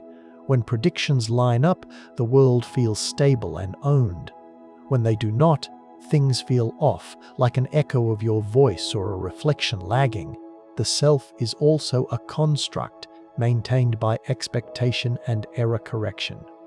Prediction is not infallible. The same machinery making perception efficient generates illusions. The brain fills gaps too eagerly, mistaking assumption for reality. Optical illusions and cognitive biases arise from this overconfidence. Yet without prediction, perception would collapse. It is better to be occasionally wrong than perpetually uncertain. By day's end, your brain made millions of predictions, most correct, some not. Each fine-tunes your understanding, inching toward perfect anticipation. But perfection is not the point. Life's richness comes from the tension between expectation and surprise. The next time you catch someone's meaning mid-sentence, appreciate what is happening. Your brain is not just hearing, it is foreseeing. Every perception is an experiment. You live about half a second ahead, guided by predictions so seamless you rarely notice. When the world proves you wrong, that is not failure, it is learning in motion, the mind's most elegant feedback loop. You touch something hot. Before you think burning, your hand snaps back. The pain arrives an instant later, sharp, instructive punctuation on a sentence your body already wrote. Pain, for all its unpleasantness, is one of the brain's most effective teachers. Its lessons are swift, memorable, impossible to ignore. At its core, pain begins with nociception, detecting harmful stimuli. Specialized nerve endings in skin, muscles, and organs act as sentinels, watching for extremes. When they detect danger, they fire signals up the spinal cord. This information does not just scream hurt, it says. This might damage the system. Act now. But the experience of pain, personal, emotional, vivid, is not created until signals reach the brain. The somatosensory cortex identifies where the pain is. The insula registers intensity. The anterior cingulate cortex adds emotional weight. It is collaborative. One region locates the fire, another sounds the alarm, a third ensures you care enough to move. Pain is not punishment, it is protection. It steers behavior, shaping future decisions. It is an internal traffic control laying orange cones along dangerous paths. Cross them once, you remember. Next time your hand hovers near a hot surface, you hesitate. Not because of physics, but because your brain associates that situation with discomfort. Pain signals, not that again. The brain balances that system with another, pleasure, delivered through reward pathways. Chief among them is the mesolimbic dopamine system. When something feels good, a meal, laughter, achievement, dopamine flows, reinforcing the actions that led to the reward. Pleasure says, "Do that again." Pain and pleasure form the simplest, most universal control mechanism. Every organism navigates by versions of these signals. Approach what sustains life, avoid what threatens it. Evolution refined this binary guidance. Pain does not just stop you, it teaches restraint. Pleasure does not just reward, it motivates exploration. The brain's mastery is balancing both. Pain is not purely mechanical, its intensity is shaped by context, expectation, and attention. If you brace for pain, anticipation heightens it. If your attention is elsewhere, or you believe pain leads to benefit, like exercise, the brain turns the dial down. Pain is an interpretation. This modulation happens via endogenous opioids, the body's painkillers. Endorphins and enkephalins are released to dampen incoming pain signals. They bind to receptors, inhibiting nociceptive messages, turning down the volume. It is why runners speak of a high, or why people in emergencies act through injury. The brain decides when pain is useful and when it is distracting. The placebo effect is another window into this control. When someone believes a treatment will help, the brain releases real opioids and dopamine, reducing pain. Belief becomes biology. The same networks responding to medication respond to expectation. Your brain is not lying, it is managing resources, directing relief where it thinks it is needed. Pleasure also has subtleties. The dopamine system reinforcing reward also responds to anticipation. Much pleasure lies not in receiving, but in expecting. This predictive pleasure drives curiosity and perseverance. Too much predictability, the system dulls. Too much uncertainty, it slips into frustration. The sweet spot is where motivation thrives. Pain and pleasure share overlapping circuits. Brain regions lighting up with reward also activate during relief from pain. That sigh after a headache fades, the bliss of cooling a sunburn, small celebrations. Relief is its own pleasure, teaching the brain endurance has value. Comfort means little without contrast. Even after injury heals, the brain sometimes keeps the signal alive. Chronic pain persists, not because the body is still in danger, but because the nervous system learned the pattern too well. Neurons that fire together wire together. The rule-building habits can sustain suffering, yet neuroplasticity cuts both ways. Through training or therapy, the brain can relearn boundaries, quieting overactive networks. The cones can be rearranged. Emotion, attention, and memory feed this loop. Pain demands focus, narrowing awareness. Pleasure expands it, encouraging engagement. The balance defines behavior. A creature without pain would take reckless risks. One without pleasure would lack purpose. The human brain thrives by integrating both, turning experience into wisdom. You see this balance in small choices. The comfort of bed competes with the satisfaction of achievement. The brief sting of effort contrasts with the glow of reward. The control system is ancient but sophisticated. It negotiates. Every decision is a quiet conversation between avoiding pain and pursuing pleasure. When pain and pleasure harmonize, behavior feels fluid. You pull your hand from danger but still reach toward what you love. The system guides you like illuminated cones on a dark road, not barriers but markers. Pain cautions, pleasure encourages. Together, they form the most elegant navigation system evolution designed. The next time you wince or smile, remember the dialogue within. The brain is not arbitrarily punishing or rewarding. It is shaping your path, refining the art of survival and satisfaction. Every ache, thrill, or surge of comfort is part of the same conversation, keeping you safely and meaningfully alive. You are lying in bed, eyes closed. The day's noise echoes. Thoughts flicker. unfinished sentences, stray memories. Then, between awareness and oblivion, your body twitches, a hypnic jerk. You tripped while falling asleep. It is the brain's last rehearsal before surrender. Conscious control is powering down. Sleep is taking command. Sleep, though passive, is one of the brain's most active orchestrated states. It is not off. It is a nightly maintenance cycle, cleaning, resetting, and optimizing the control system. While you dream, the brain files memories, balances chemistry, and flushes debris. The brain updates overnight. Please do not unplug. Sleep unfolds in distinct stages. First, light sleep, the gentle descent. Brainwaves slow, muscles relax, sensory gates close, the world dims. Then deep sleep, the restorative phase. The body repairs, tissues regenerate, growth hormones flow. Finally, REM sleep, rapid eye movement. The mind lights up, dreams unfold, and boundaries blur. These stages cycle several times like tides.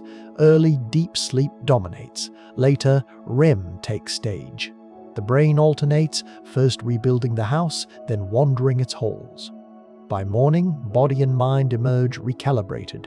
One of sleep's most remarkable functions is cleaning. Wakefulness burns energy, leaving metabolic waste between cells. While you sleep, the glymphatic system flushes this debris. Cerebrospinal fluid flows freely, washing through tissues, carrying waste, including proteins linked to cognitive decline, out of circulation. An overnight cleaning crew tidying the office. Meanwhile, deep in the synapses, maintenance is underway. Throughout the day, synapses strengthen as you learn, but the brain cannot keep every connection at full power. It would overload. During sleep, it performs synaptic homeostasis, trimming and recalibrating.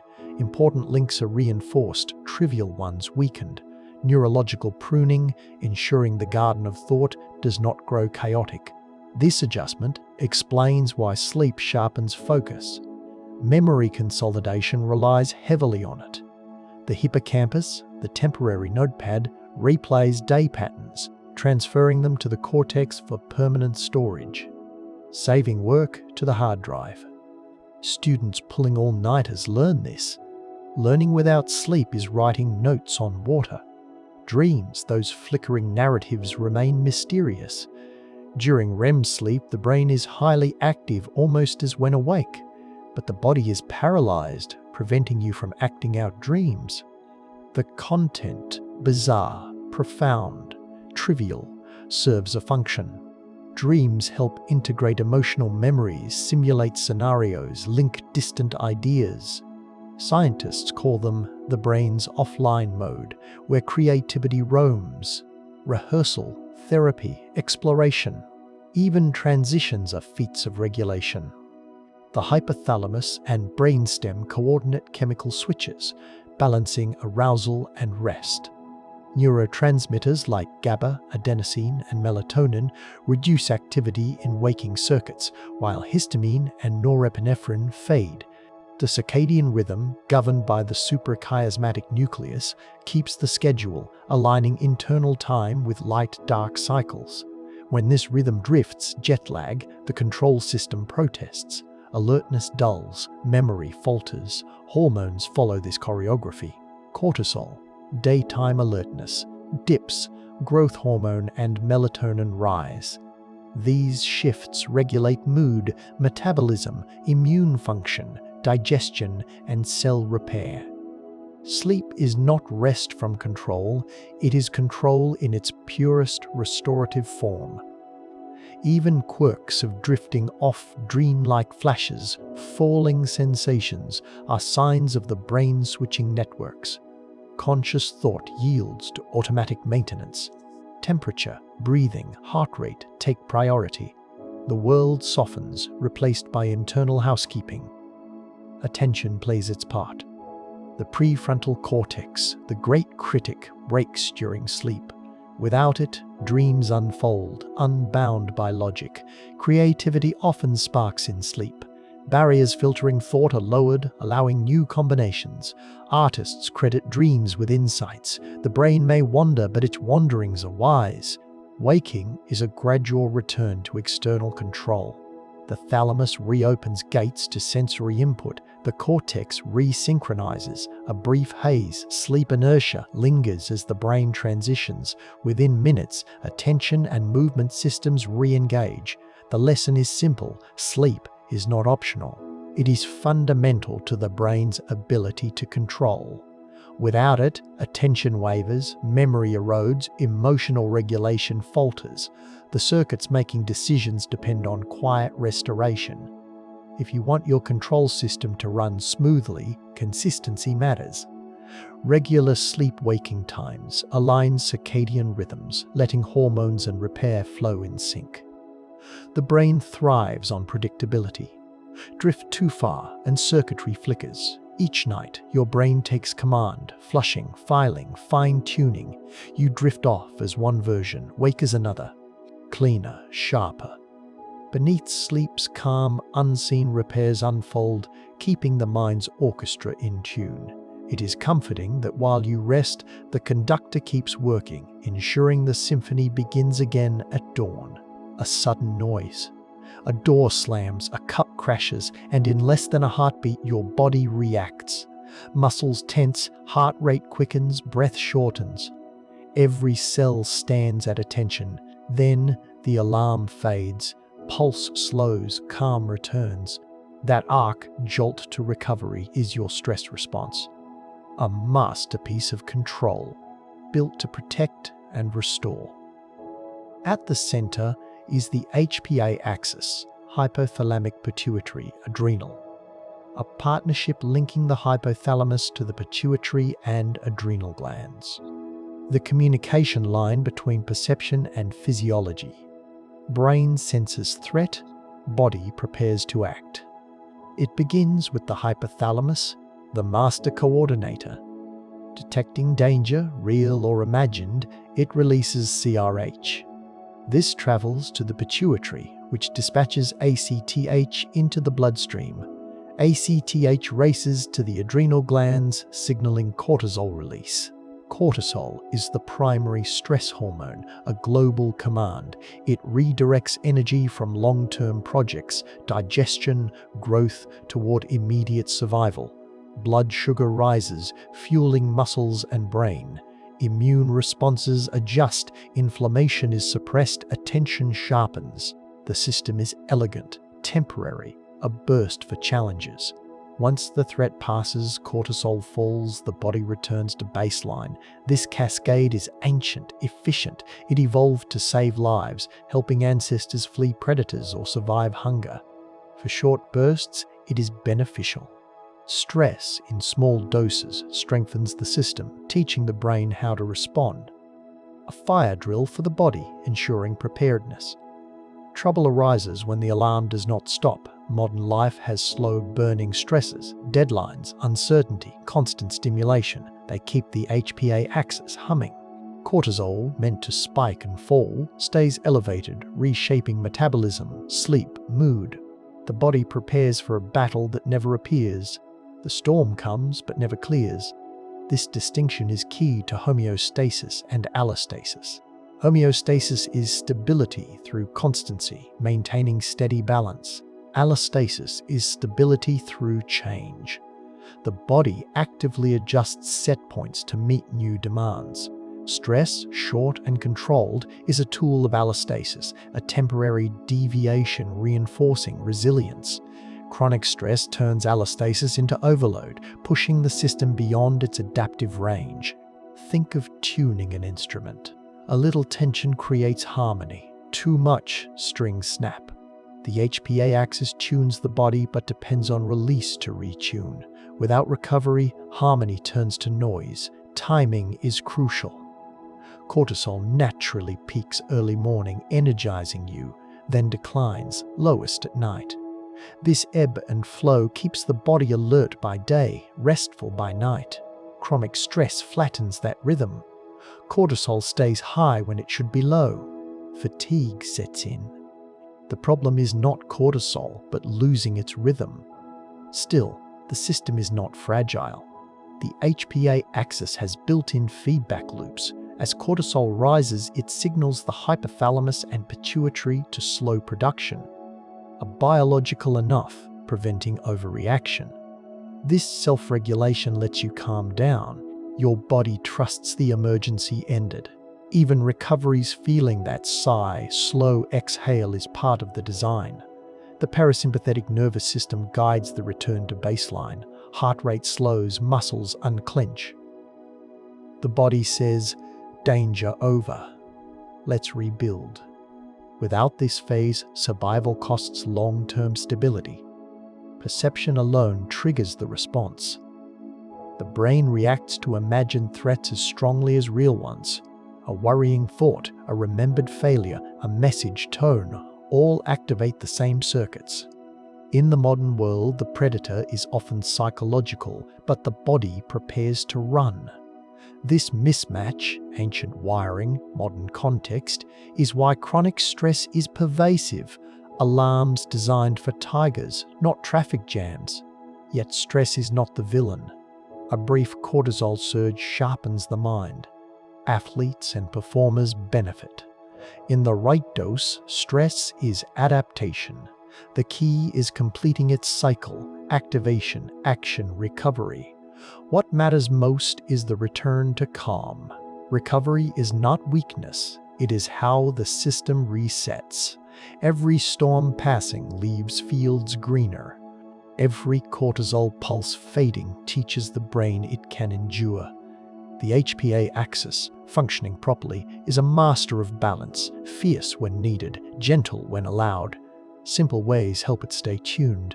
Regular sleep keeps the cortisol rhythm. Physical activity gives the response an outlet. Deep breathing, slow exhalations, mindfulness, all engage the parasympathetic system, inviting baseline.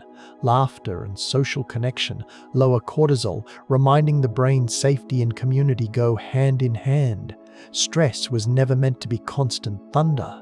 It was weather, powerful, cleansing, transient. When the storm passes, the soil is richer. The body thrives on that rhythm, challenge, resolution, calm. When your heart next jumps or breath quickens, remember your body performs an ancient ritual, lightning followed by gentle rain. It is not broken. It is built for survival. If you allow calm to follow, the storm has done its work, watering fields, strengthening roots, reminding you that recovery, not resistance, is the truest measure of control. Stand up straight. Even as you think you are still, your body is in constant motion. Tiny ankle and back muscles fire rapidly, making micro-corrections. Your center of gravity drifts. You sway slightly, you do not notice, but your nervous system does. This invisible dance is control's essence, a process of continual adjustment. The brain runs on negative feedback, a simple idea: detect error, correct it, repeat. The system aims for stability, not perfection. Every biological function, temperature, blood sugar, oxygen, mood, depends on this balancing act. The moment something drifts, brain and body work to bring it back. Take temperature. Humans operate best around 37 degrees C. If you overheat, hypothalamic sensors detect it, triggering cooling responses. Blood vessels widen, sweat glands activate, behavior shifts, you seek shade, drink water. If too cold, the opposite. Vessels constrict, muscles shiver, brain urges you toward warmth. An endless back and forth, a negotiation. You are not a fixed object. Same logic governs CO2 levels. Chemoreceptors in the brain stem monitor it, adjusting breathing rate. If CO2 rises, you breathe faster. If it falls, breathing slows. This automatic rhythm scales effortlessly from sprint to nap. Your respiratory system is an experienced diplomat seeking compromise. Then glucose, the brain's fuel. After a meal, blood sugar climbs. The pancreas releases insulin, ushering glucose into cells. When levels drop, glucagon calls for reserves. This duet keeps energy stable. It is not flawless, but the fact it works amid daily chaos is a triumph of control. Everywhere you find this principle: error detection, measured correction. Posture relies on sensors in muscles and joints, feeding continuous feedback. The system detects the tiniest wobble, countering before you fall. You only notice when it fails. You trip, slip. These feedback loops are homeostatic control systems. Each has three parts. Sensor detects change, control center compares to target, effector makes correction. Same structure, whether regulating temperature or hormones. Even the brain's chemical balance depends on feedback loops preventing spinouts. The body's goal is not perfect accuracy, it is robustness. Being slightly off target is fine long as you function. Good enough beats perfect. Perfection is fragile. Systems tolerating small fluctuations bend without breaking. Your brain is pro-balance, not pro-perfection.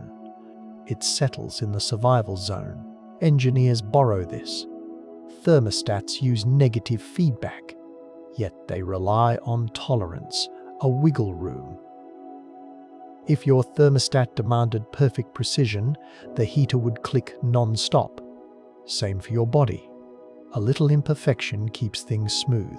This tolerance is supported by redundancy, backup systems. If one pathway fails, another compensates. Lose part of the visual cortex, nearby areas reorganize. Inner ear damage is offset by eyes and proprioception. Your balance system has duplicates. The brain builds with backups. It knows the world is unpredictable. Homeostasis is not static. Set points change. During exercise, heart rate rises. During sleep, it drops. This adaptability is dynamic equilibrium, stability through motion. The target shifts, but the system stays stable around it like a surfer on a wave. Feedback explains why control feels imperfect. The delay between sensing and correcting causes oscillations. You feel it holding a laser pointer steady. Your hand overshoots, compensates, creating jitter. The body's systems do this at micro levels. You are never perfectly still. Life is a moving average. Even emotions follow this. Stress, excitement, calm are regulated by loops keeping you from panic or apathy. The HPA axis uses cortisol to stimulate, then restrain its response. Stress hormones rise, eventually signaling the brain to slow release. Emotion, like posture, depends on constant fine-tuning. 1,000 minor adjustments keep the inner climate livable. This good enough philosophy allows resilience. A body chasing perfection would shatter. A body content with balance absorbs chaos. Every breath, heartbeat, movement reminds that life is not about avoiding error, but correcting it gracefully. The art is returning to center. A tree sways to survive wind. A thermostat tolerates fluctuation. A mind learns from mistakes. Endurance is not rigidity. It is flexibility woven with feedback. Next time your hands tremble or thoughts wander, remember that is your control system, noticing drift, applying correction, settling near harmony. Perfection is a myth. Balance is a miracle. Your body knows the difference. That quiet, forgiven tolerance, that humble good enough, keeps you alive, steady, beautifully human. Control, for all its grace, sometimes stumbles. The brain's circuits, billions of neurons, trillions of connections, usually hum in synchrony. When that balance is disrupted, control falters. Movement slows, speech stutters. A reminder that the most remarkable machine can lose rhythm. Yet, equally remarkable is how often it finds its way back. One common break is stroke, interrupting blood flow. Deprived of oxygen, neurons falter. The result depends on where damage occurs. Motor cortex stroke, one side weak. Language regions, speech muted. lines on the wiring diagram erased. But the story turns to tenacity. The brain reorganizes. When a pathway is blocked, neighboring neurons take new roles, forming alternate routes. This neuroplasticity lets the brain relearn lost skills. Rehabilitation harnesses this. Repetition and feedback tell surviving neurons strengthen this route. Over months, new networks bloom. The process is slow but hopeful. Entire regions shift functions. Visual areas learn to process touch. Auditory regions aid balance. The brain is a living city. One bridge collapses, traffic reroutes, detours form. With time, control returns. Not exactly as before, but close enough. Control slips during seizures, bursts of excessive synchrony. In a healthy brain, neurons fire in patterns like an orchestra. During a seizure, harmony collapses. Neurons shout at once. The result, a flicker in awareness, a convulsion. Yet, the system is not broken, it is misfiring. Most seizures end naturally as inhibitory circuits reassert control. Medication or trigger management can stabilize the rhythm. Epilepsy is not chaos, but too much order, excess synchronization. Treatment aims to restore healthy diversity, the interplay making thought flow. Other disorders arise from gating problems. In Parkinson's, the basal ganglia, which select actions, lose dopamine. Without that signal, movements become hesitant, slow, rigid, stuck between go and stop. Even so, the system listens. Deep brain stimulation, precise electrical pulses can restore fluidity by rebalancing circuits, nudging a stuck gear. Combined with medication, interventions help regain internal rhythm. Impaired control can be recalibrated. Beyond this lies a broader lesson: resilience. The brain is not fragile glass, but a flexible, self-correcting network. Damage or imbalance may silence voices, but the conversation continues. Neurons sprout connections. Circuits recruit allies. Unused regions awaken. The story is adaptation, not loss. In rehabilitation, this is visible. After stroke, a patient struggles to lift a spoon.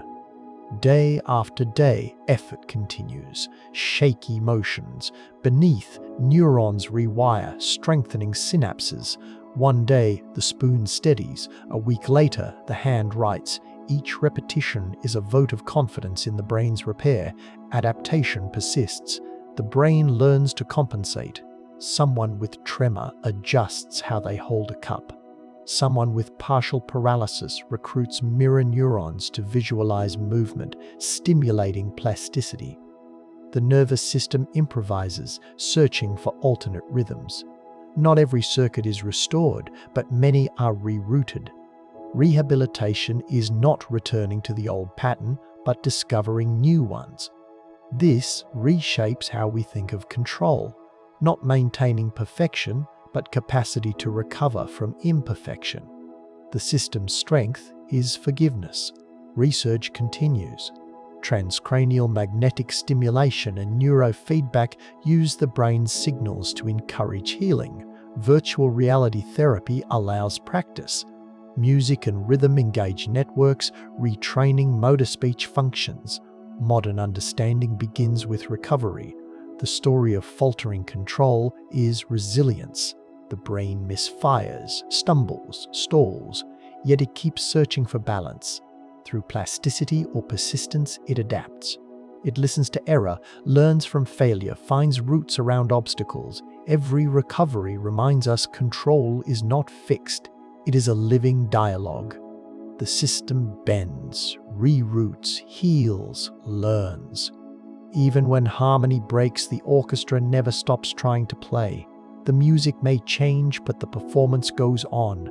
You have probably noticed walking beside someone, your footsteps fall into rhythm. No one plans it, no conscious command. Yet, two nervous systems align their tempo. The same happens when laughter ripples, when clapping turns from chaos to rhythm, or a whisper lowers nearby voices. The brain built for individual control, is wired for collective synchronization. This quiet social coordination is fascinating. Beneath words, our brains constantly predict each other's timing, aligning speech, motion, emotion.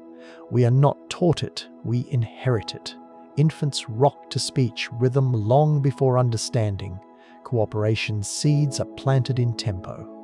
When people move together, synchrony is neural. Brain scans show coordinated activities, dancing, conversation, cause brain patterns across participants to mirror. Interpersonal entrainment, two brains oscillating in step, sharing predictions. This is not telepathy, it is timing. Each nervous system adjusts its rhythm to anticipate the other. The better we predict, the more harmonious the interaction. Language is the most intricate example.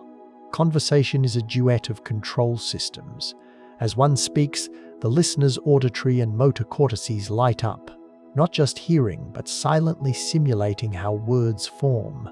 This mirror activity helps decode speech faster, preparing responses. The result: seamless dialogue, timed nods, shared laughter. Gaps between turns average only hundreds of milliseconds, faster than conscious thought. The brain must predict before it knows.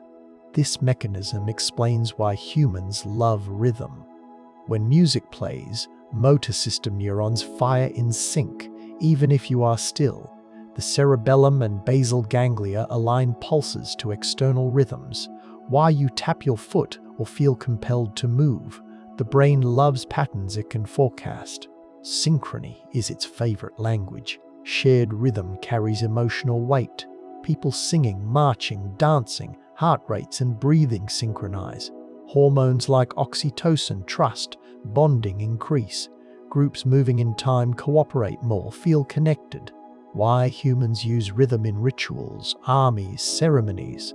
Collective movement knits minds. Consider applause. It begins scattered, random. Within seconds, a pattern emerges.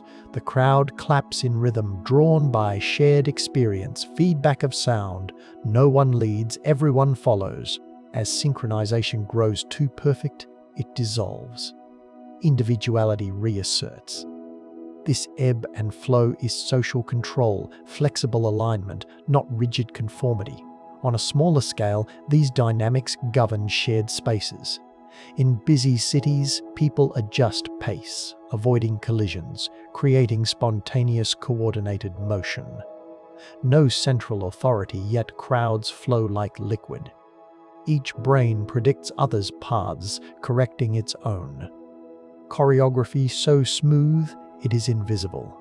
The nervous system knows cooperation. Sensitivity to collective rhythm extends to emotion. In a tense room, anxiety spreads. In a joyful crowd, laughter ripples. Emotional synchrony happens via subtle cues, facial expressions, tone, posture. The brain tracks and mirrors. Mirror neurons translate observed emotion into felt experience. When someone yawns, your motor system prepares to yawn. Empathy is resonance. Shared patterns help societies function. They underlie conversation, teamwork, traffic. They remind us individuality is not isolation. Each brain is a node in a network of prediction. We are not separate agents. We constantly adjust to rhythms, spoken, musical, emotional. Neuroscientists call this predictive alignment. When people interact, their brains converge on a shared model of what is happening. Why you finish someone's sentence or sense agreement without words. Your brain rehearses the other's thoughts. Connection is a joint act of controlled imagination.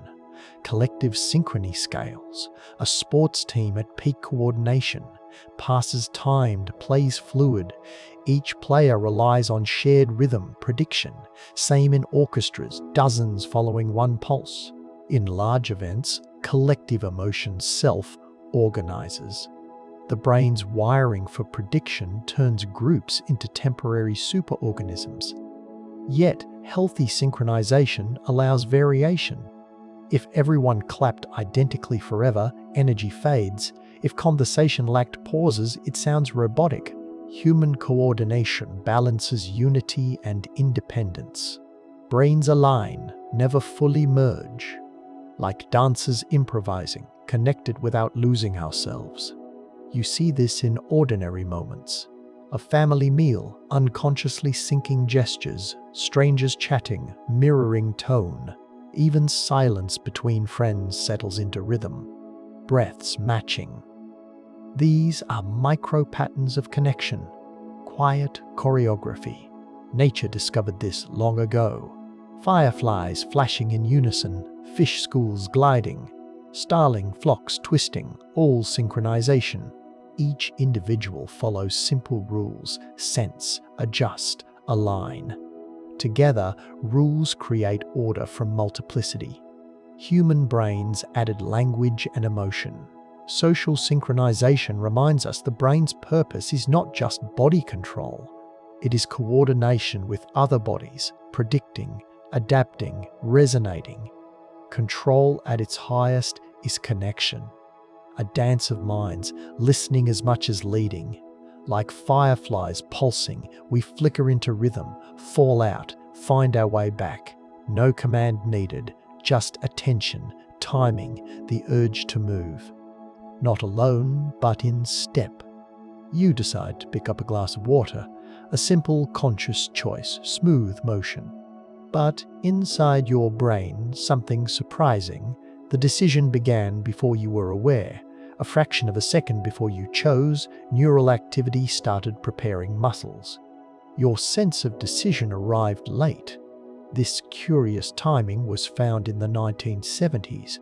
Neuroscientist Benjamin Libet asked volunteers to flex wrists at a moment of choosing, watching a clock. Electrodes recorded brains ramping up activity hundreds of milliseconds before participants reported feeling the intention. The implication may be the brain starts actions automatically, consciousness narrates after. This sounds like the end of free will, but that misses something. Libet's work, and decades since, revealed not the absence of will, but control's complexity. The brain is layered in time. Fast, automatic processes prepare behavior. Slower, reflective systems observe, adjust, learn. Consciousness might not push every button, but it writes the manual. Think of the brain on two schedules. Subconscious systems, habits, reflexes, predictive circuits operate in milliseconds. The autopilot built for efficiency. They handle walking, talking, driving.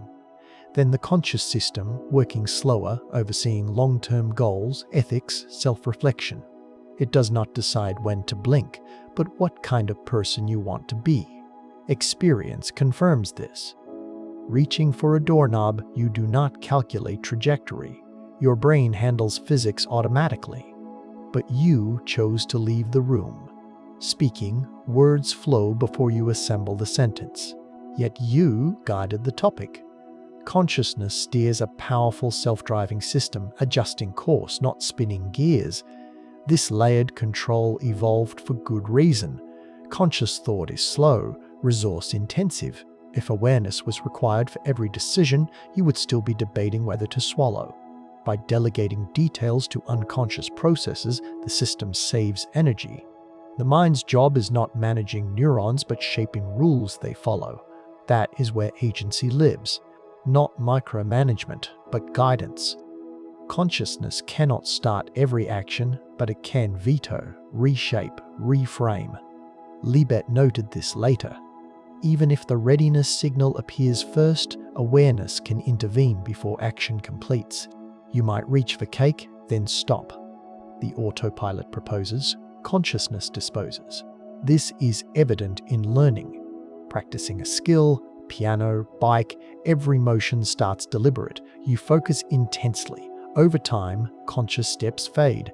Basal ganglia and cerebellum take over. The skill becomes automatic. Conscious effort is absorbed. The autopilot learns. The pilot moves to higher goals. A similar dialogue shapes moral behavior.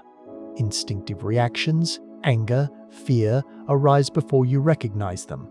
Your reflective mind evaluates consequences, adjusting your next response. Awareness teaches the unconscious. It builds habits, scripts, morals that later run automatically. The self is not the momentary chooser, it is the long-term designer. What we call will is a conversation. The emotional brain generates impulses. The reflective brain weighs them. Motor circuits act. Sometimes dialogue is smooth, sometimes tense. Indecision, that tug of war, proves both voices are active. Conscious intention does not vanish during automatic acts. It shifts focus. During well-learned behaviors, the prefrontal cortex quiets, but monitoring AIs stay alert. The difference between driving a familiar route and navigating a storm. Awareness scales to demand. When conflict appears, consciousness takes the wheel.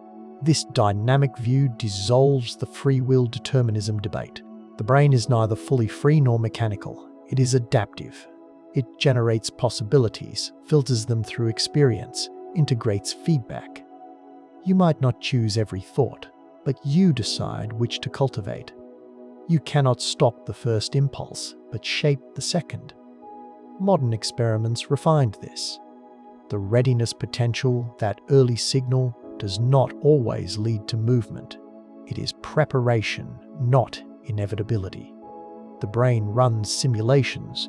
Conscious awareness, arriving later, endorses or cancels drafts. Less puppet show, more review process, while moment-to-moment control emerges from below awareness. Your life's framework, goals, principles, habits, arises from conscious reflection. You decide to practice kindness, exercise, learn. Those decisions sculpt automatic patterns. The brain that once reacted blindly learns to pause, filter, align with your chosen identity. Will is not illusion, it is authorship spread across time. Even the subjective feeling, I chose that, has purpose. It binds cause to consequence, teaching the brain which actions belong to the self. Without ownership, learning collapses.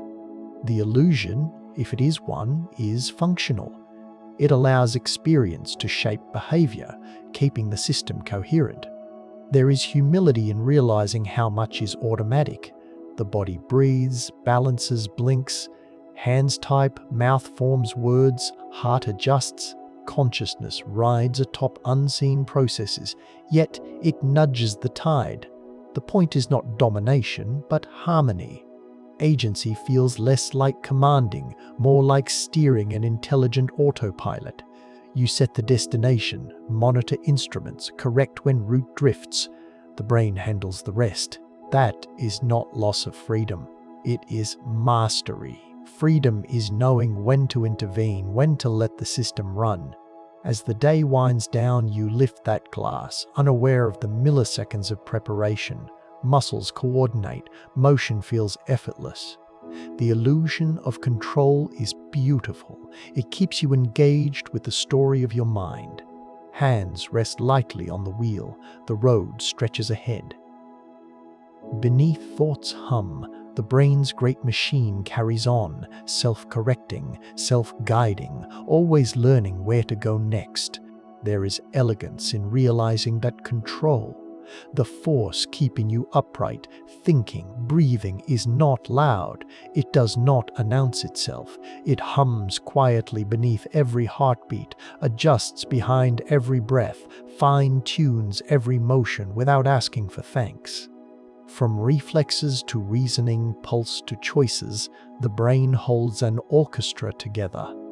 Electrical whispers, chemical moods, predictive guesses, constant corrections, all so you can simply be. The more you understand, the more miraculous its humility. The brain is not a tyrant. It is a patient conductor coaxing harmony from chaos. Signals flash down nerves like notes. Each timed, blending, muscles contract, relax, hormones drift, adjusting energy, warmth, calm. Even neurons fire in unison, keeping time to an invisible rhythm. Every moment of balance is a triumph. The body is perpetually off-center, heart recalibrating, lungs adjusting. You do not notice. The system's brilliance is hiding its labor, humility, or perfection of another kind. Mastery so seamless it disappears. The best operators leave no fingerprints. Your brain signs with silence. When you think control, it is easy to imagine tension holding still. But true control, the kind your nervous system practices, is a living balance, letting go, holding steady. It allows drift, then gently calls back. Pupils widen, contract. Blood pressure dips, rises. You sway like a tree. Nothing rigid, just endless subtle negotiation. Through it all, the brain listens to signals within and without. Weighing, comparing, predicting. It does not need certainty, only probability to act gracefully. Life feels smooth, though every heartbeat is improvisation. Perception itself is prediction, updated by feedback. You are puppet and puppeteer, controlled and controller, intertwined. Consider lying down. The conscious mind fades, but the regulator never sleeps. Heart keeps time, lungs carry on, brainstem maintains vigil. Even in dreams, the brain sorts, cleans, mends circuits. Control does not vanish, it shifts to a quieter key. It is easy to take that for granted. Breath arrives unbidden. Eyes blink. Stomach turns food to fuel. You are a symphony of automatic grace, a self-running universe. To pause and recognize that is to feel reverence for the quiet genius inside. There is humor, too. Imagine if you had to consciously manage it all. You would never make breakfast. Don't forget heart rate, balance, insulin. Oh, and blink. The body would halt if awareness handled logistics. The brain spares you, juggling billions of variables while politely pretending you are in charge. Yet, awareness matters. The conscious self may not push every neuron, but gives the system purpose. It chooses direction, meaning. It learns, dreams. It builds stories, turning sensation into understanding. The body manages the present, the mind, the future. Together, they make control meaningful. The harmony between reflex and reflection is where life feels human. The effortless walk while thinking of someone loved. Heart rhythm aligning with laughter. Music stirring pulse and breath, each a miracle of coordination. Body and mind in fluent conversation, each trusting the other. Even when control falters, resilience is astonishing. Circuits reroute, habits relearn. The adaptability letting you stand on one foot helps rebuild after loss. The brain is not fragile glass, it is a flexible web, bending, strengthening through repair. It learns from every mistake, not from pride, but instinct to keep you whole. When the day ends, thoughts soften, awareness fades, the symphony does not stop. You lie in the dark. Beneath, the body continues. Heart and lungs in calm duet, neurons whispering, homeostasis unfolding. The system has done this every night, long before you understood. That you can rest while the brain keeps watch is a profound comfort. You can let go because something inside never does. Control allows rest. It is why peace feels possible. If you listen in those final moments, you can almost hear it. Faint pulse, breath rhythm, slow drift. The orchestra closing another movement. The conductor lowers the baton. The room fades. Your brain does not ask for thanks, but deserves it. It steered you, learned habits, balanced chemistry, rebuilt itself, all while pretending you were in charge. It keeps lights on, gears turning, rhythm steady. Gratitude for that unseen labor is the gentlest awe. As the world grows silent, pulse softens, remember the invisible order. Control is not a cage, it is the grace allowing you to move freely within it. The reason chaos feels navigable, the reason stillness feels safe. The best operators leave no fingerprints. Your brain signs with silence. May your next breath remind you that even rest is beautifully controlled.